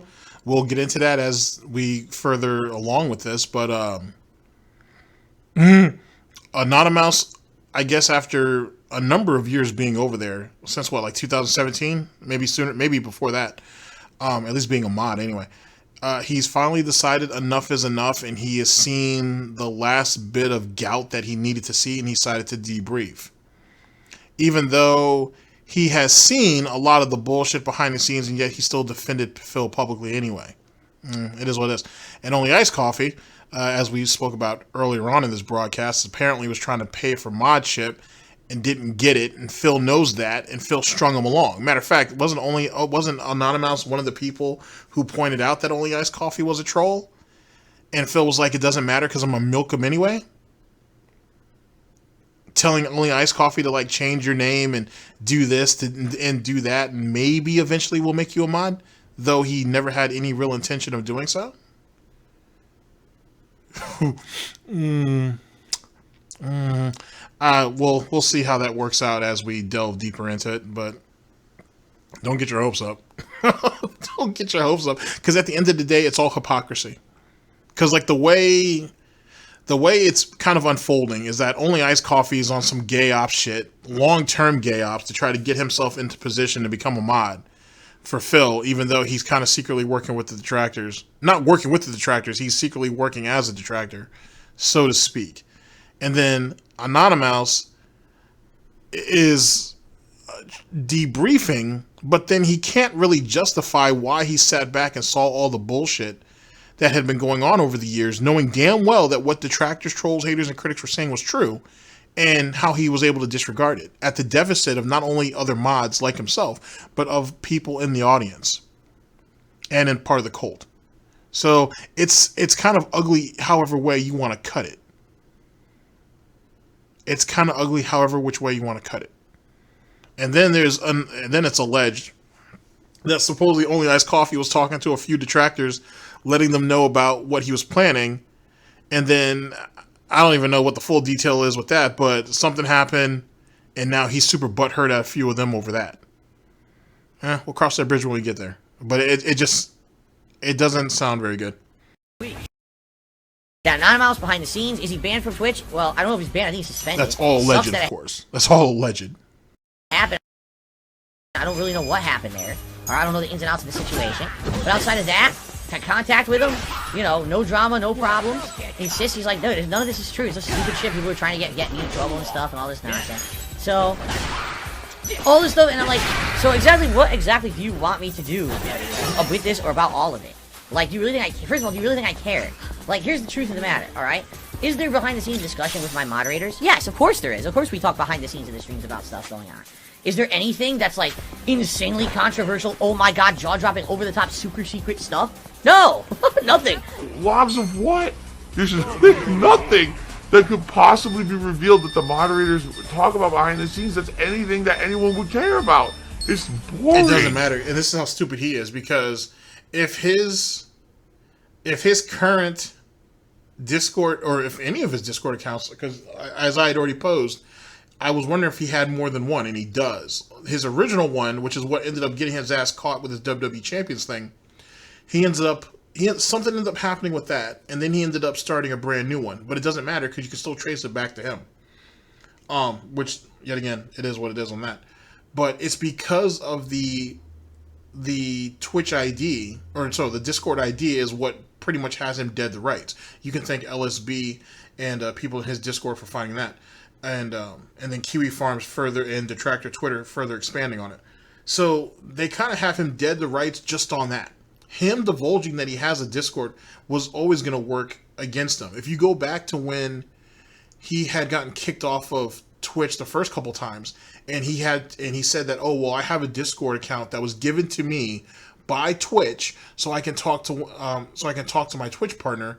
I had never heard that before about Twitch giving you a Discord account. No, never heard that. I've heard of people talking to their essentially their Twitch POs or whatever the case may be through Discord. Yeah, I've heard that plenty of times. But for you, or they'll just message you directly. But Twitch giving you a Twitch account? Nah, I've never heard that. I've never heard that at all. And even though there is some type of close-knit partnership between Twitch and Discord, and you can trace that back to when Dr. Disrespect got kicked off, because not only did he have a managed partnership, or he was a partner, I should say, on Twitch, but he had some type of partnership deal with Discord as well. So when Twitch dropped him, almost immediately Discord did too, at least from the partnership aspect of it, which doesn't make a whole lot of sense because whatever it was he did shouldn't have affected him on Discord. But people don't ever talk about that either, which is weird to me. No one ever has anything to say about that. But whatever. But that's an interesting little aspect in itself. But even still, he didn't get an account from Twitch. He had to still make it. Whatever. Semantics. It really is. It's insanely boring. I just don't understand. And now that I think about it, and the scumbag told us even before that, oh, I don't use Discord, I don't have a Discord, whatever, because someone made a fan Discord forum, which the detractors end up getting in there super fast anyway. And for a while, actually, it was kind of free reign. Like, people could kind of talk amongst each other, and there was no issues. But anyway, people were trying to get Phil to come in there and actually talk, because it was basically a fan-made Discord forum. And he refused to go in there. He came up with all these different reasons, and he doesn't know how Discord works, and he doesn't use it, so why would he need to do so? And he just, he didn't have time for it, I should say. But yet, he's had the Discord desktop icon on his PC for years. Yikes. Why anyone even cares? And all the dumb shit, right? All the dumb shit. Oh, did you see the dumped chat logs of this one? Did you see the chat logs of that one? Yeah, nothing proves anything. All of that shit is easily fakeable. Easily. I could do it if I wanted. I'd take some effort. I have to actually download a program to do it. I could fake all that dumb shit. Like, people are just so dumb and gullible. I just don't understand why people are so stupid. I really, I just shake my head. Okay, wait. What the fuck? So, we know about different programs that can alter documentation or whatnot. If that's the case, then some of the bullshit that he showed you on his phone to try to basically wave off certain allegations, who's to say that would be fake? Yet again, we're kind of hurting our own argument here. Because Phil has said, oh, I have plenty of proof. Oh, let me show you this. Let me show you that. Well, if you know that you can alter documentation, which is really easy to do, then why should anybody believe anything you say? What sense is that? That's a two-way street. Not only do you know about it, but you know what app it is, which means that he probably already has on his desktop or on his phone anyway. Oh, as the plot thickens. What are you talking about? Melody Zelda Cheese, how much drama do you think you can get out of a guy who's in his PJs and plays video games all day? Again, they're still obsessing over their own conspiracy theories that, at this point, have now been running for over a year, and they still can't get enough evidence to prove anything. They're still trying. You know what I mean? Like, it's over a year, and they're still trying, despite the fact that things have happened that have indisputably proven that the things can't be true. It's funny, too. I'm going to bring this back because I want you to see this. I want you to, for those of you who are looking at your screen, I want you to look very, very carefully. He's trying very, very hard to look down the barrel of that goddamn camera and whatnot, but he can't. His eyes keep darting. because he can't look at it directly. I want you to take a really, really close look at it. He can go ahead and use the excuse that I'm playing the game and shit, and I'm getting distracted. But he doesn't really give a fuck about the game that's going on right now. Let us observe. Melody Zelda Shoes, how much drama do you think you can get out of a guy who's in his PJs and plays video games all day? Again, they're still obsessing over their own conspiracy theories that, at this point, have now been running for over a year, and they still can't get enough evidence to prove anything. They're still trying. You know what I mean? Like, it's over a year, and they're still trying, despite the fact that things have happened that have indisputably proven that the things can't be true, you know? How could I have insane amounts of money spent on a mobile game if I had to show all my spending to my bankruptcy court last year, and my bankruptcy was granted? Obviously, a bankruptcy court would not grant bankruptcy to someone who's shown that they've blown all their money on mobile games. People are fucking idiots to believe. Anyway, he tried pretty hard with that. But here's the thing, though, too, which goes back to another theory that I've proposed to you. And this is kind of like his only little giveaway, I should say, because they obviously didn't look at him very close. Let's be honest. If the theory is correct, at least from what I saw when we went over it in whatever broadcast that was, it looks like it's flush to me. It's at least plausible. If he's using his Apple, I don't know, I don't fuck with Apple products like that, but if he's using like his Apple points card or whatever, and he's uploading, money onto that, and then he's using that to make his purchases, through iPhone or whatever, through the Apple Store or whatever the case may be. I mean, if they're not looking close at his finances, who's to say that they'll ever be able to find any of that? Well, who's to say they're looking for any of that, I should say. It's not a matter of finding it, they just didn't look. You know what I mean? And then how he does his now granted, you would think, oh, well, shouldn't he have a large line of transactions? He should, but yet again, how closely are they looking at it? And think about what he said in his 341 call about, hey, I go ahead and I spend money on microtransactions. Anything that pertains to the game, all that's business related, by the way. He can easily explain all of that away. So that right there makes perfect cover for WWE champions. And that's why you had that moment of silence when the trustee was like, what is WWE Network? Matter of fact, she had to repeat that question to him because he wouldn't answer right away. And he was blatantly being deceitful about it too. If you're not lying, then there shouldn't be any hesitation, right? He didn't mishear her. He knew exactly what he heard. As soon as WWE came up, he freaked the fuck out. So it's not like he's some type of fucking mastermind and shit. He's literally a victim of circumstance. He's not a victim, though. Sorry. It's a product of circumstance. He got very, very lucky that these people didn't look at him very close. That's essentially what it came down to. And whatever alleged, air quotes, harassment that they witnessed throughout all of that was just enough to let him have the benefit of the doubt. Just a theory, of course. Not exactly a Theo theory, but just a theory. They're nuts. They just don't want to listen to the evidence. They just want to focus on circumstantial shit and things that have been fabricated to try to support this insane conspiracy theory that's not fucking true. Seriously, they're nuts. They're out of their minds with what they're saying, and they keep pushing the same shit over and over. They're that dumb that they keep pushing the same narrative. And what he's doing here is the same play on what he did during the Escort saga. That there was no, there was no European escort and all that, which is true. There was no European escort, even though there was a catfishing empire that was going on, that was engaging in some type of wife swapping / escorting to some degree, but that's semantics. That really doesn't have anything to do with him. That was just the people that was putting pressure on him. But what was true is that he was flying a woman in from, well, we didn't know it was Michigan at the time, but from Michigan to Seattle to spend time with him and essentially to give him what is the girlfriend experience until she ended up moving in. And one of the big smoking guns behind the Escort saga and the fact that he was sitting there flying a woman over and having her do all this nonsense is around the same time he was supposedly supposed to be getting this money up for taxes. Taxes that later on we found out weren't even being paid. And that right there is one of the larger narratives and one of the arcs, I should say, of the whole Escort saga. It wasn't just Kimberly Brinks Like, you know what I'm saying? You had taxes in there. You had him obviously lying about a bunch of bullshit. You had, and it was a cornucopia of nonsense.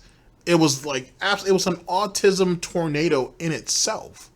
And the more people were able to peel back from it, the more and more that shit got crazy. And then there's still stuff that he can't explain away. First off, where did all the money go? Clearly, people would say it went to moving Catherine over, which it did. But not just that, but these people, those people who were sitting here catfishing him, had him over the shotgun barrel or whatever the fucking term he uses. They had him essentially bent the fuck over. I'm of the theory that they may have extorted some money out of him. I don't know how much, but I'm not even sure if they actually did it or not. I'm just saying, if you have him in such of a position like that, and he needs to make that shit go away, so much so, in fact, that he was talking to people behind the scenes to get videos taken down. You know what I'm saying? And we can confirm that with one person, but Phil is someone who needs multiple people to do multiple things. So with that being said, who's to say that that one guy who we end up getting leaks on back in late 2017, early 2018, who ended up breaking ranks and revealing that, hey, Phil has been telling people behind the scenes to flag videos down. I mean, granted, he needed them to watch those videos, timestamp them, and then send Phil the timestamps with the link of the video so he can report that to YouTube. Something that he says he's never ever done in his life, by the way. He would never do that. Semantics. You telling me that was the only person he had? He had to have more than one person doing that. Just by the demands that he was asking of that one guy, that's a lot. That's a lot for one person to do. But then again, he may have been the only person that was actually available, at least at that particular moment. And that guy even said, hey, Phil, I got a lot going on, but I'll try to help you wherever I can. So, yet again, the whole escort shit is so much deeper. Like, everybody's so concerned, not everybody, most people are so concerned about being wrong and all, whatever. They're all that. First off, we're forgetting the fact that it's supposed to be entertainment. That's the first problem. Second problem is he still was interacting, flying a woman over, and misappropriating funds that were supposed to go to taxes that went to something else. Third, this idiot was behind the scenes sitting there trying to get videos and channels taken down to try to cover it up. If you're an innocent person and all that's bullshit, why would you need to take down channels and or videos? And that's exactly what he wanted. And fourth, where'd the money go?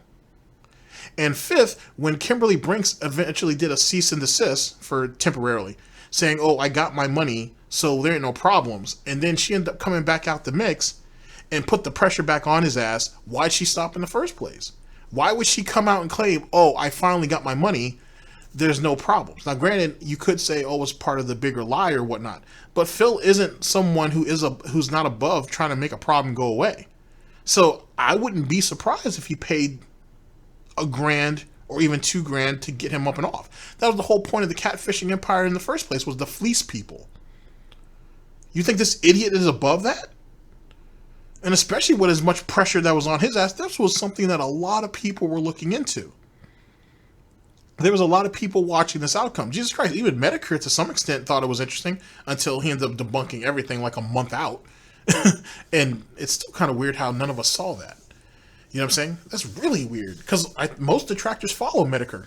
So I don't know how I necessarily missed that, but then again, I wasn't heavily on Twitter like that. But that doesn't matter. The point is, it's just weird that no one didn't catch Medicare's thing on that.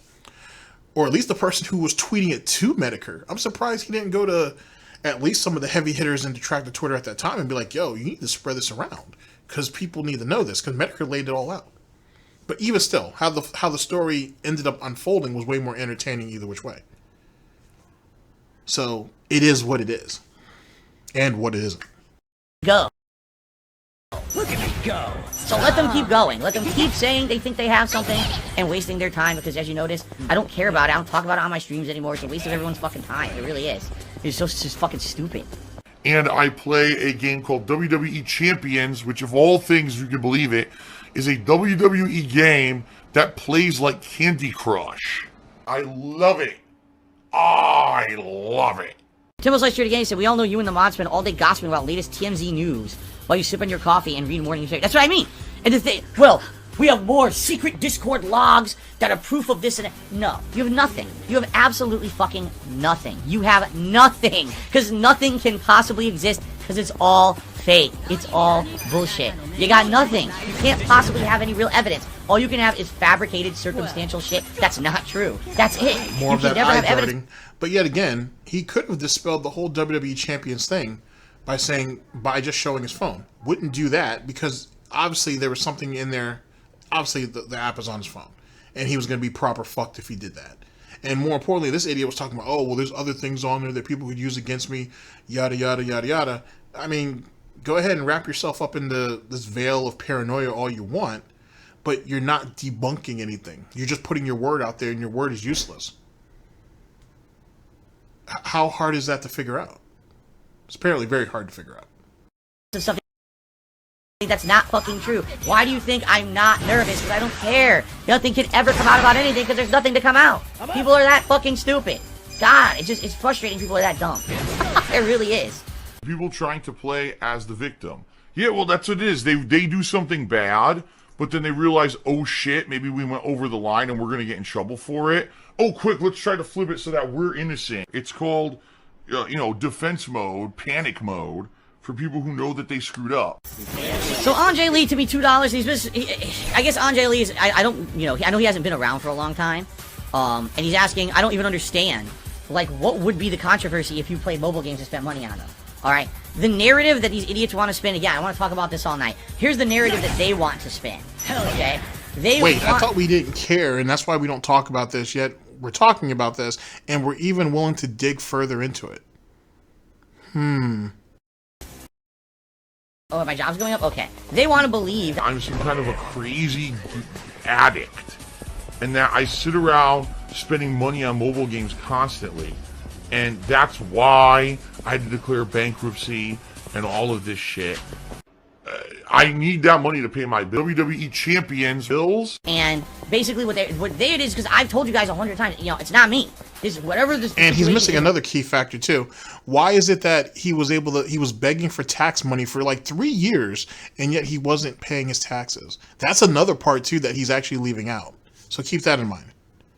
Keep that in mind. Remember, the tax problem happened at the end of 2017, which is really, really convincing and really, really coincidental that this was right around the time we're talking to Catherine and we're wanting her to move out and come live with me and start our new life together. Well, with Jim and Tyrone as well. Hey, man, you got to get what you get. And for, yet again, another 2+ years after that, or at least 2 years after that, we still weren't paying our taxes. It's really weird. Right? Oh, hey, guys, I got this big issue, and I want to tell you guys about it, but I can't. But it's really weighing me down right now. But I got all these positive things going on in my life. The really negative thing was the state and business occupation tax. The really positive thing is I have somebody in my life. That's Catherine. Then again, hey guys, like not even a month later, hey guys, I really need help with these taxes and these issues, because eventually he ended up divulging it. He did it in Thanksgiving. He basically talks about that shit. So huge campaign in November, December, January, and then in February, Catherine moves in. We find out later on in 2018, if not like late 2018, that he hasn't even been paying his federal taxes, or he wasn't paying his federal taxes, and he was on some type of arrangement about the state and business occupation tax, or he hadn't actually paid it yet because they didn't know exactly how much he owed, so they were still calculating, and it took him months to do it. So he was collecting money to go ahead and get his state and business occupation tax worked out, even though they didn't know what he owed. They just know that he owed. But they couldn't tell him exactly how much he owed. And it would be months and months and months until he could finally do that. Then we find out that he ain't paying federal either. So this guy went multiple years not paying state and business occupation tax and federal taxes. But what happened to all the money that you raised begging us for tax money? For the state and the federal. Where did all that money go? And then you have all these situations where people want to donate $7,000 behind the scenes, $9,000 behind the scenes. Then King Tut comes in and gives a shitload of money and then charges it all back. And Phil says he won, but then he didn't win. Then Phil said, well, we must have broken even because I kept the money, and maybe he did get his money back, and I don't know. But yet he's had this hate boner for Tut for the last couple of years over that shit. Then Emerald 7 comes in with like $17,000 to $20,000 that he gave in their short period of time. That money went into the piggy void. It's really interesting how all that played out. It's really interesting how all that's conspiracy theory, but what I'm essentially telling you is what happened is documented in detractor videos. And all those detractor videos, hint, hint, are pulled from the actual source content. Around this fucking mobile game that he bring up, it's definitely not me. I don't know who the fuck it is. I don't know if it's an impersonator who purposely used my name to try to get me in trouble. I don't know if it's someone who just had bad fucking luck and accidentally had the same name as my Twitter handle. Because the other thing that I've thought about is if this guy really wanted to impersonate me, why wouldn't he just call himself Darkside Phil or DSP Gaming? Why is it that it was my Twitter handle that was used? And that's what's kind of suspect about the whole situation for me, is if someone was really trying to, like, I'm DSP, then they would have used, like, my real full names that I use on my major accounts. They wouldn't have used just my Twitter handle. So I almost get this, at first, now keep in mind, this is the same person. Big ups to the dude on Twitter who sent me this a couple years ago. Phil actually used to own the trademark, or it was the copyright. I can't remember. It might have been the trademark. He actually had the trademark to Darkside Phil and to DSP for a while. I can't remember which one he dropped, but he actually owned the copyright on all that. Or the trademark. One of the two. There's a difference. And he actually on the... It might be on the King of Hate vlogs. It might be on the King of Hate vlogs. I know I have it somewhere where he actually talks about it, how he owns the copyright now to his name, so no one can impersonate him if he does, yada, yada, yada. It was in like a weekend preview. Or no, it was in a channel update. Sorry, it was in a channel update video. I'm sure, I think Mighty D is kind of active doing stuff. Mighty D may have it on his DSP Archives channel. It used to be called DSP Historian, but I think it's called DSP Archives now. They may have it. Mighty D might have it. If not, I know I have it somewhere. So keep that in mind as well. So it's funny how we're saying that, oh, they would just copy one of my major names, so on and so forth, when in actuality, he had the trademarks for two. He never actually trademarked They Call Me DSP, but yet isn't that his Twitter handle? Or no, his Twitch handle? And isn't that his Twitter handle as well? Yeah, because they call him DSP on Twitch. They call me DSP on Twitter. Oh, there's something else too that he uses for that as well. So he uses all three names interchangeable. So that doesn't prove really anything. And why would anybody want to go that far to doing that? Different theory. One theory is that this guy was just bad luck, had the wrong name, and these idiots want to believe this guy's me. So then after that, all these conspiracy theories come out and all this fucking fabricated evidence. Oh, look, here's chat logs of this guy talking and all this shit, none of which is me at all. And I'm like, I don't know what the fuck they're talking about. Like, how can I prove or disprove something that's not me? I have nothing that I can show anyone or prove to anyone that would prove or disprove anything. It's just bullshit. And the thing is, if I were to, for example, try to show any kind of information about mobile games that I played in the past, all that would happen is that would be the next thing. The goalposts would be moved and shit like that. Or people would use information that I give you to try to clear my name or prove my innocence. Sorry, to hurt me it's his Twitter. It's They Call Me DSP on Twitter and on Instagram. On Twitch, it's just Darkside Phil. So like you said, he interchanges them. He always has done that, to be honest with you. I mean, Jesus Christ, even the sock accounts he had on a Shoryuken, because he kept fucking getting banned for fucking numerous dumbass reasons that I will enthrall you with on another day. He switched up between Darkside Phil, DSP, Woe Moses, King of Hate, HD. He ain't sat there and changed up through a bunch of those fucking names. The dude has no originality. So it is what it is. This has happened where, oh, here's the evidence. Oh, wait, look, there's evidence of something else. That's a name. Maybe he logs into other things with that. Let's use that to fuck with him in other places and stuff. That shit's happened to me before. So my best course of action the last year and a half has been just ignore it. Ignore the nonsense these idiots keep bringing up. There's no evidence of anything. There can't be because it's not real. But their point is they're trying to act like I'm a liar. I guess I'm kind of like an addictive. Oh, I picked the wrong thing. I'm some kind of an addictive guy who spent all his money on mobile games and shit, which is not true at all. I've openly admitted that years ago, before I was in the bad financial situation that I've been in the last few years or so, that I used to actually play mobile games and spend money on them. I've openly admitted this. I've said I used to play WWE Supercard, and I played it for a while, and I grinded for certain events, and after doing it for a while, I felt that it was a complete waste of time. It was basically a time sink, a money sink. I didn't feel that it was worth anyone's time to really waste time on that shit, because it was just basically a game you could only get ahead by spend, and then also spend an insane amount of time doing events and stuff. And that was honestly, even though yes, I played other mobile games over the last several years, and I stopped majorly when my wife moved in here with me. I haven't played anything consistently at all since she moved in. Now, the reason, a couple things. One, as Burnell pointed out, he is glossing over the fact that he played WWE champions, especially since he was living in. That's why you see this nervous look he has right now. He was living in Washington, in the Snort Fort, when he was talking about playing WWE champions.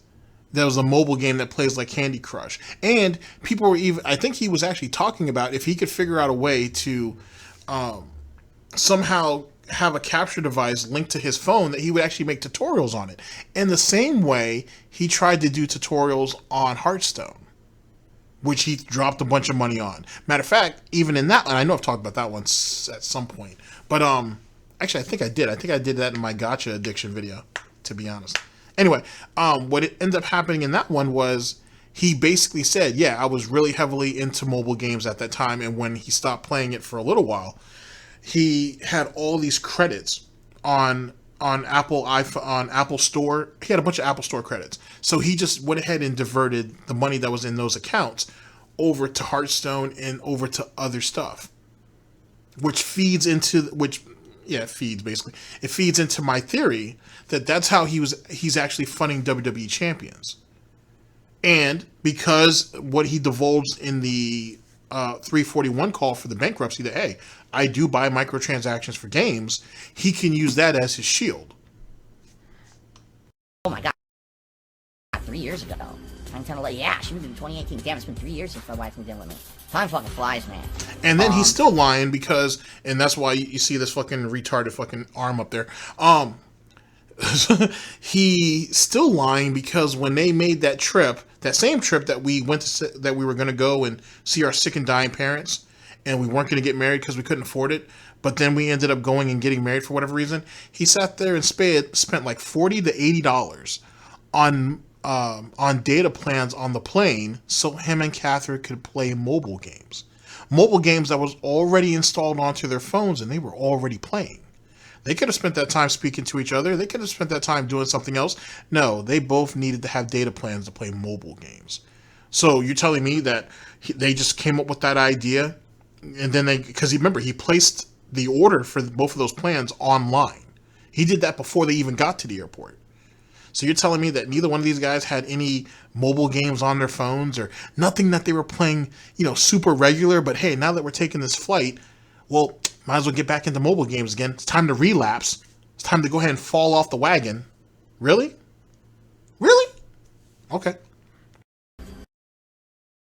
But anyway, the point I'm making is, like, I've admitted the times in my past when I've stupidly spent money and did dumb shit. I have.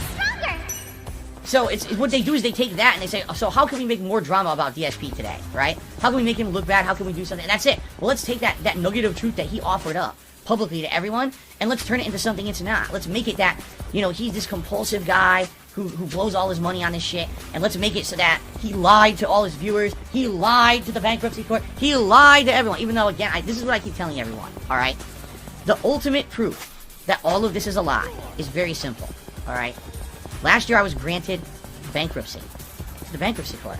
Phil's a scam artist. I gave them all the information of everything I've spent. I gave them all the information of all the money You're I've actually made. lying about that too. First off, he ain't sat there and had to redact his bankruptcy filing multiple times. He actually had an attitude about that, saying, if it wasn't for these trollish assholes and dickheads and shit, I should have been able to put down what I put down, and it should have been able to go through. But these assholes keep putting pressure, and I had to keep changing stuff because there are certain things that people don't have to put on their bankruptcy, but I had to put on it because of who I am.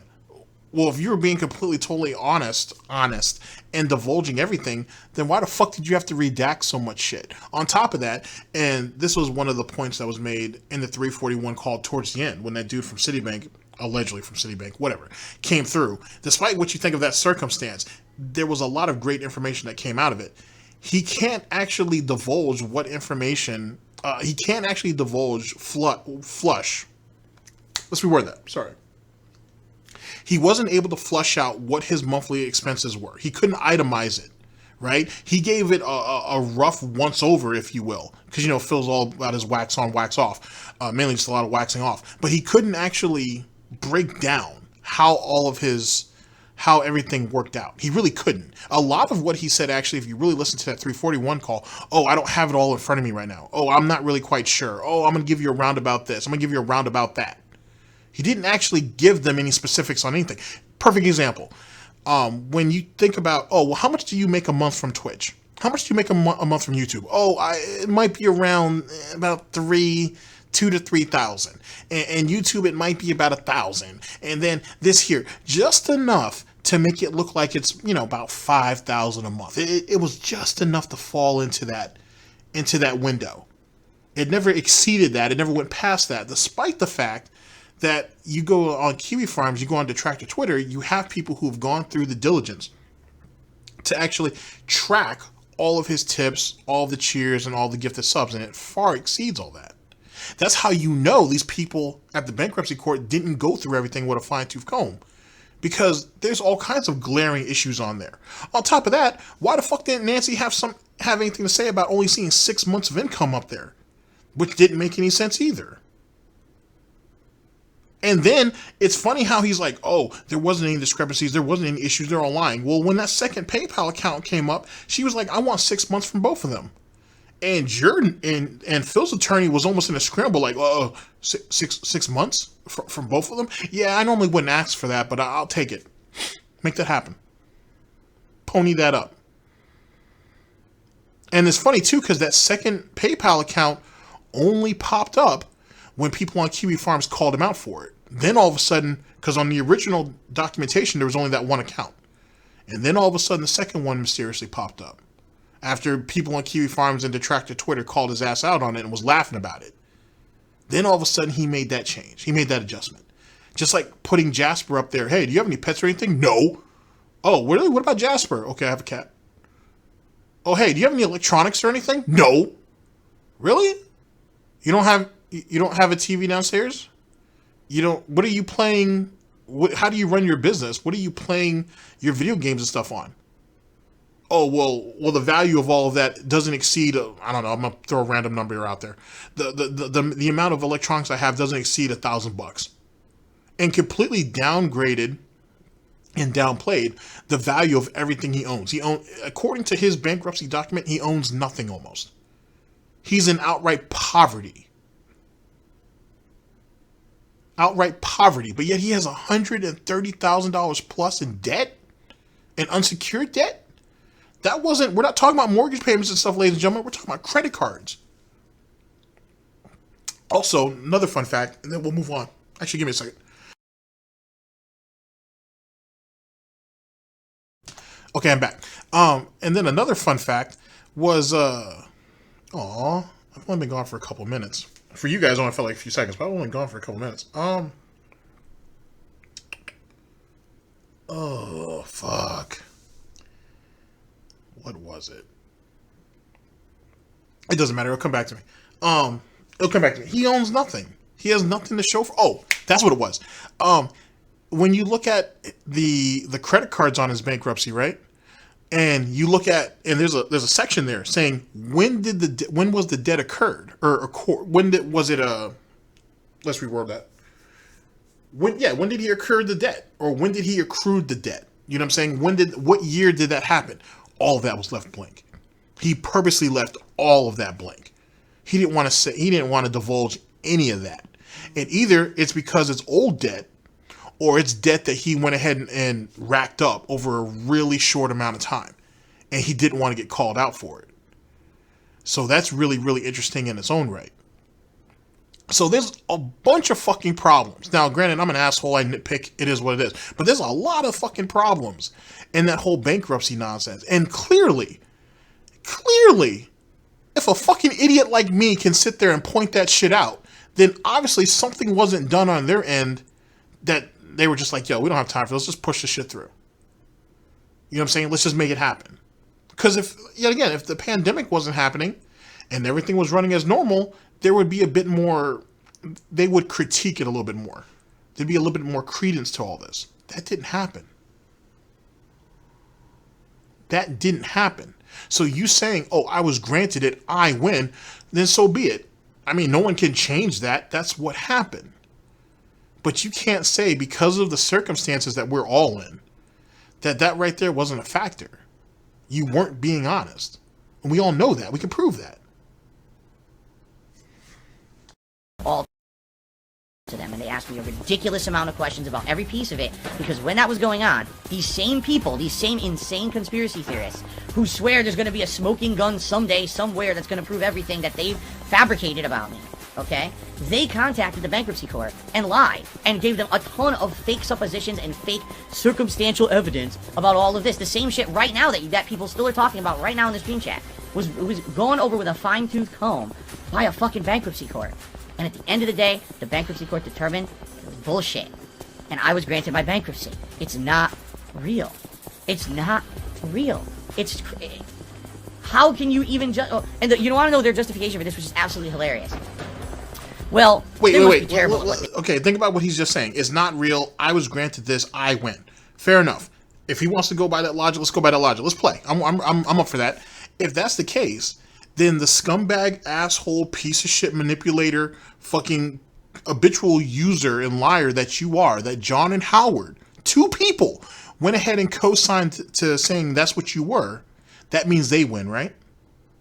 That means when people were leaving comments under their videos before you got that shit taken down, Phil, and every video coinciding afterwards that most detractors, I should say, re-uploaded, that's saying, oh wow, I didn't know Phil was like that. Oh wow, Phil's a scumbag. Goddamn, Phil, you really did that to your friends?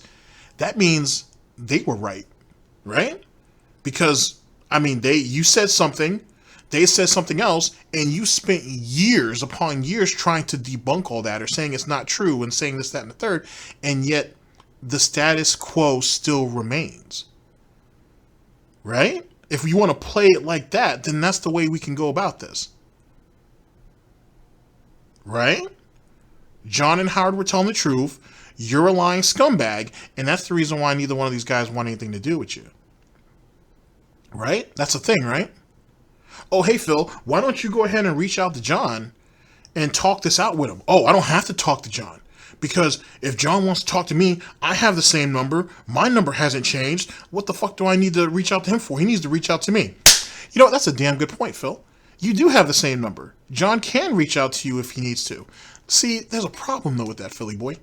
Because if I think about it, if I think about really, really carefully, James the Lesser on stream called the number that was linked to the the Discord account, which was linked to that WWE Champions account, and your voice came up on the voicemail. And your name.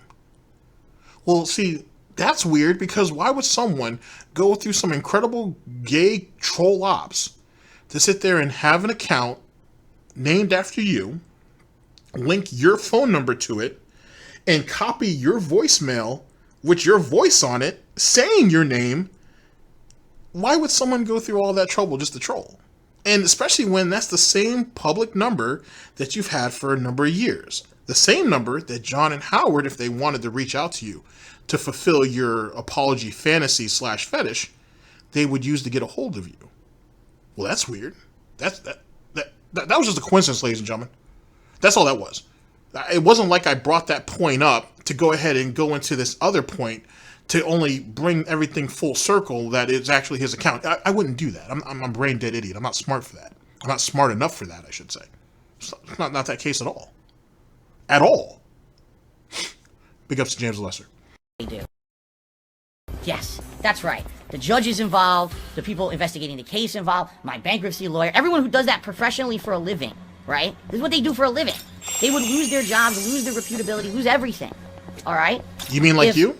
You're supposedly a content creator and a full-time streamer, and you're terrible at it. You have no reputation, there's no value to your word, anything you say and or do, and you're considered a laughingstock.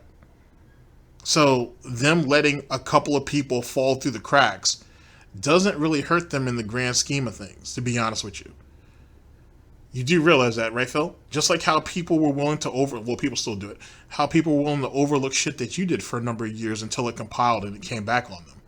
So let's not go ahead and go with, oh, we're professionals and shit, and professionals don't make mistakes, because this is all they do for a living. Because you're not exactly the poster boy for stuff like that. Just throwing it out there. 13 years as a content creator. And business owner. Don't forget that. Same business that had to be filed for bankruptcy. Don't forget that. Don't forget that. If they basically fucked up, right? So don't believe the bullshit. Only listen to what comes out of my mouth. If they, you know what I mean? They would all lose everything. And you think that they just rubber stamp everything. Rubber stamp, rubber stamp, rubber stamp. These people are just so dumb. I just give up. So anyway, that's all it is. You have this drama. So now, another moderator is going to turn on Phil, and he's going to expose all this behind-the-scenes information. There's no behind-the-scenes information. None. The only thing that any of my moderators could actually expose at all is our behind-the-scenes conversations that we have about these streams, the chat, and how we moderate it. And a few pictures of pets and stuff like that. Nothing. There's nothing that could be exposed. So I don't care. You know, it's just a waste of my time. I'm not going to talk about it anymore. There's nothing else going on. You know what I mean? It's just so dumb. It's so stupid. So, we got about an hour left to grind and chill and have a good time, and I'm done with this fucking topic. It's so dumb. It's a waste of everyone's fucking time. Oh my god, he's drinking gin. What was the insane thing that they just did a week or two ago? That was the most nuts thing I've ever heard. Something about a photo that was uploaded that had extra pixels. I couldn't make this up. There was a photo that was uploaded on some chat that had extra pixels, and it proves that you were this and that. Like, I don't even know what the fuck you're talking about. Extra pixels in a photo. What? Are you disgusting? What are you made? What the fuck? Now I'm picking all the wrong attacks because I'm just. Alright, I've had enough. I've had enough of this bullshit. I'm done with it. You can take your extra pixels and shove them up your fucking ass. We're not talking about this at all again. I'm done with it. We're on $10 in tips so far tonight. We're an hour into the stream, only $10 in tips. I would appreciate more contributions if possible, if you like what I do. I love begging. Oh, let's see here. Rick Stevens, Europe, cheers. I think you should show your old WWE game. Alright, you're out of here. Here we go. I've already explained a million times why I'm not doing that, and you literally just derailed the stream. We just said we're not talking about it anymore, so I'm sorry, you're out of here. So we're now up to $35 in tips, and FYI, we've got roughly, I'd say about 40-45 minutes left on the stream. Oh my god, he's drinking gin. At this point, though, let's be honest, I just don't see me beating that optional super dungeon unless we do this, like, weekly for the next 2-3 months. I mean that. Like, imagine doing this for 2-3 more months and maxing out the jobs, because as you can see now, we did actually max out 1, 2, 3, 4, 5 of the jobs. So we could go right now, we could go swap again. You know what I mean? Like, I don't know. Like, I really enjoy this, but at the same time, I can totally understand why some people are tired of it. You know what I mean? Like, oh, I need more money. I just feel like we could, do something else just like this and still chill and have a good time together, and it doesn't have to be me grinding for a fruitless end. You know what I mean? I have the feeling this is going to be like so. Even though it was his idea to do this dungeon, and it was his idea to do all of that additional grinding to level up for this dungeon. Don't forget that. So much time and effort put into it, and I may not ever see that light at the end of the tunnel. Like, we may never beat that final dungeon. Oh my god, he's drinking gin. The way I kind of see it, again, I'm going to say this is the end of the playthrough, and unless someone somehow can convince me otherwise and say, no, Phil, you just got to do this, this, and this to beat it, I want to say this is basically the end of the playthrough, you know? There's still this back here. So, no hoof holding, and we're wage quitting it. Gotcha. Makes sense. And it's still in the back of my neck, the back of my head, the back of my mind, and it's always telling me it's WWE Champions time. I love it. I love it. Is a mobile game addict. Phil has indoctrinated children who send him money, blatantly milking for money. It's a money pit. It's gone, just gone like that. In an instant, fucking gone. I just care about money. That I just can't help it. I eBay. Contributions are mandatory, but I need your help. I am appealing directly to you. No decency, no respect, no common sense, no fucking maturity. Is the guy who just doesn't get reality. Well, that was a whole lot of fuckery. that was way more than I was expecting. Okay, so maybe the leaks will be fruitful. Maybe. Excuse me. We'll have to see. I'm not I'm still not entirely convinced, but his bullshit's hard to let shit go. It really is. All right, ladies and gentlemen, give me just a second to straighten up. We will reconvene for the rundown, and we'll essentially let you guys go on with your day and whatnot, because that is a thing. Oh, silly son of a bitch. All right, here we go.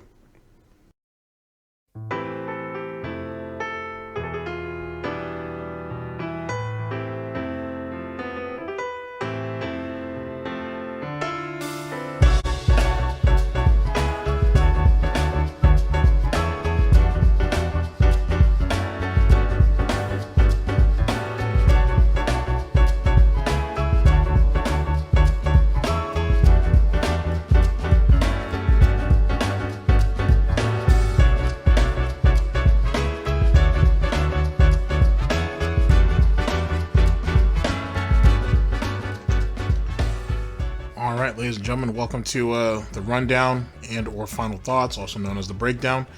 And let's see if we can try to end off sharp. First off, thank you very much to Snort Burnell. Very much appreciate it. And let's go ahead and finish this up. Okay, so soulmaid changed my life. she definitely has. She's definitely had an impact on him. I don't know if I'd necessarily say it was positive, but it is what it is. Some men just have to be under a woman. It's just the reality of it. Some men just can't function. It is what it is. You know what I'm saying? And then again, if you want to look at that from a more broader standpoint, there's just a lot of people who can't be alone. Like, they just can't do anything on their own, if you will. And Darkside Phil is the quintessential for a lot of that. So that is what that is. Challenge run marathon event sounds like the retrospective. It sounds like a viewer's choice or a patron's choice. It doesn't. It'll probably end up falling into the same category. Failure is failure in whatever form that it comes about. So take what you can get. I need tips for groceries. I thought you were a successful businessman. Why the fuck are you begging for grocery money? God damn, Phil. Have some pride. Have some fucking pride. Anyway, let's see here. If you feel, now I think about it, Phil, your father was a Marine. Simplify. So with that being said, when he passes away, he'll have a flag over his coffin and whatnot before they bury him. With you know what I'm saying? I'm sure I can reach out to some very talented people. Super Sloth Pants, Chio 18. Actually, there's a couple of people I think I may be able to reach out to, and maybe we can get some designs for a Goutopian flag, so that can be over your coffin before you go into the ground. I mean, for God's sake, Phil, you've been working for what, 23 years? The least we can do is make sure that you go out proper. And even though you were never a warrior by any sense of the word, so you having a shield is kind of unnecessary, maybe we can just have you go out on a nice silver platter as you were always expected to. I don't know, something to think about. Anyway, whiny baby filling his diaper with salt after playing COD. Make of that what you will. Doctor appointment in limbo. Lame ass excuses for not going. Honestly, I just don't think he wants to go. I think it's just like doing anything to improve his situation as it pertains to his back. He's been able to, air quotes, manage it, so he doesn't want to actually go to and see a doctor and pay up any money or be told that he's in a worse condition than we already know that he's in. Let's call that what it is. Defending the whales. Okay. It was white knighting for only iced coffee. Make of that what you will. Special statement from a whale. Only iced coffee. Yet again, I don't know. Acting like a bitch. That's kind of what it sounded like, really. Complaining about nothing, and then fighting toxicity with toxicity. Make of that. That's all you get over there all day anyway. Toxic. Every day he's fucking toxic. Every fucking day he's toxic. So make of that what you will. I have 23 years of working, if you want to call what you did work. The most work he probably ever did throughout those 23 years was actually 5 years at the helicopter company, and you saw how that ended up. Everything else was kind of retail jobs that he either got fired or he would have to quit before he got fired.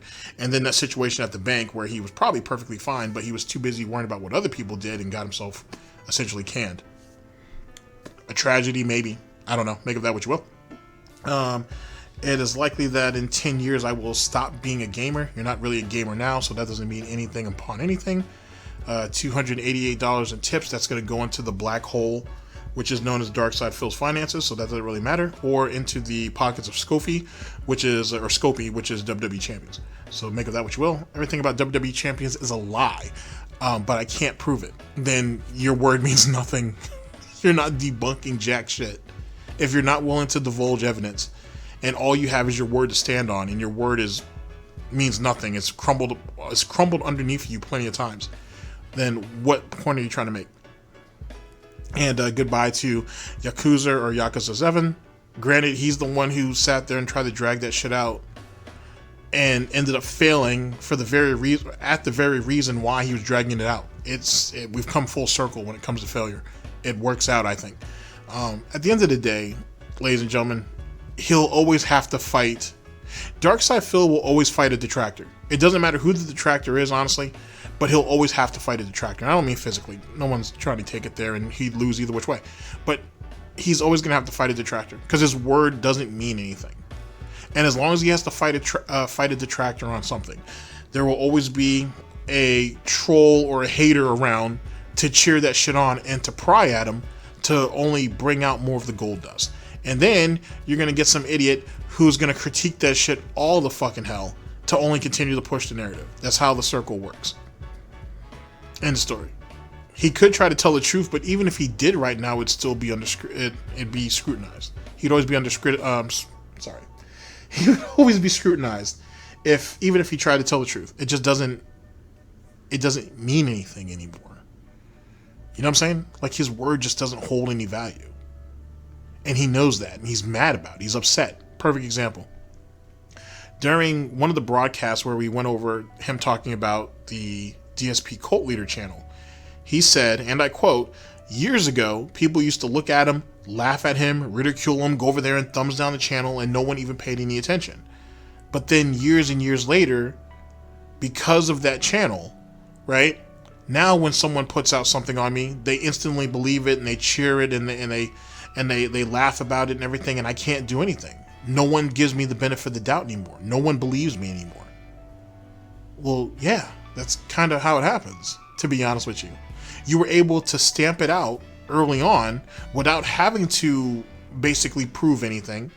And as the years went on, and as people saw more and more of your ways on how you were doing things and how you were saying things and how you were treating people, you went ahead and tried to banish them to the piggy void.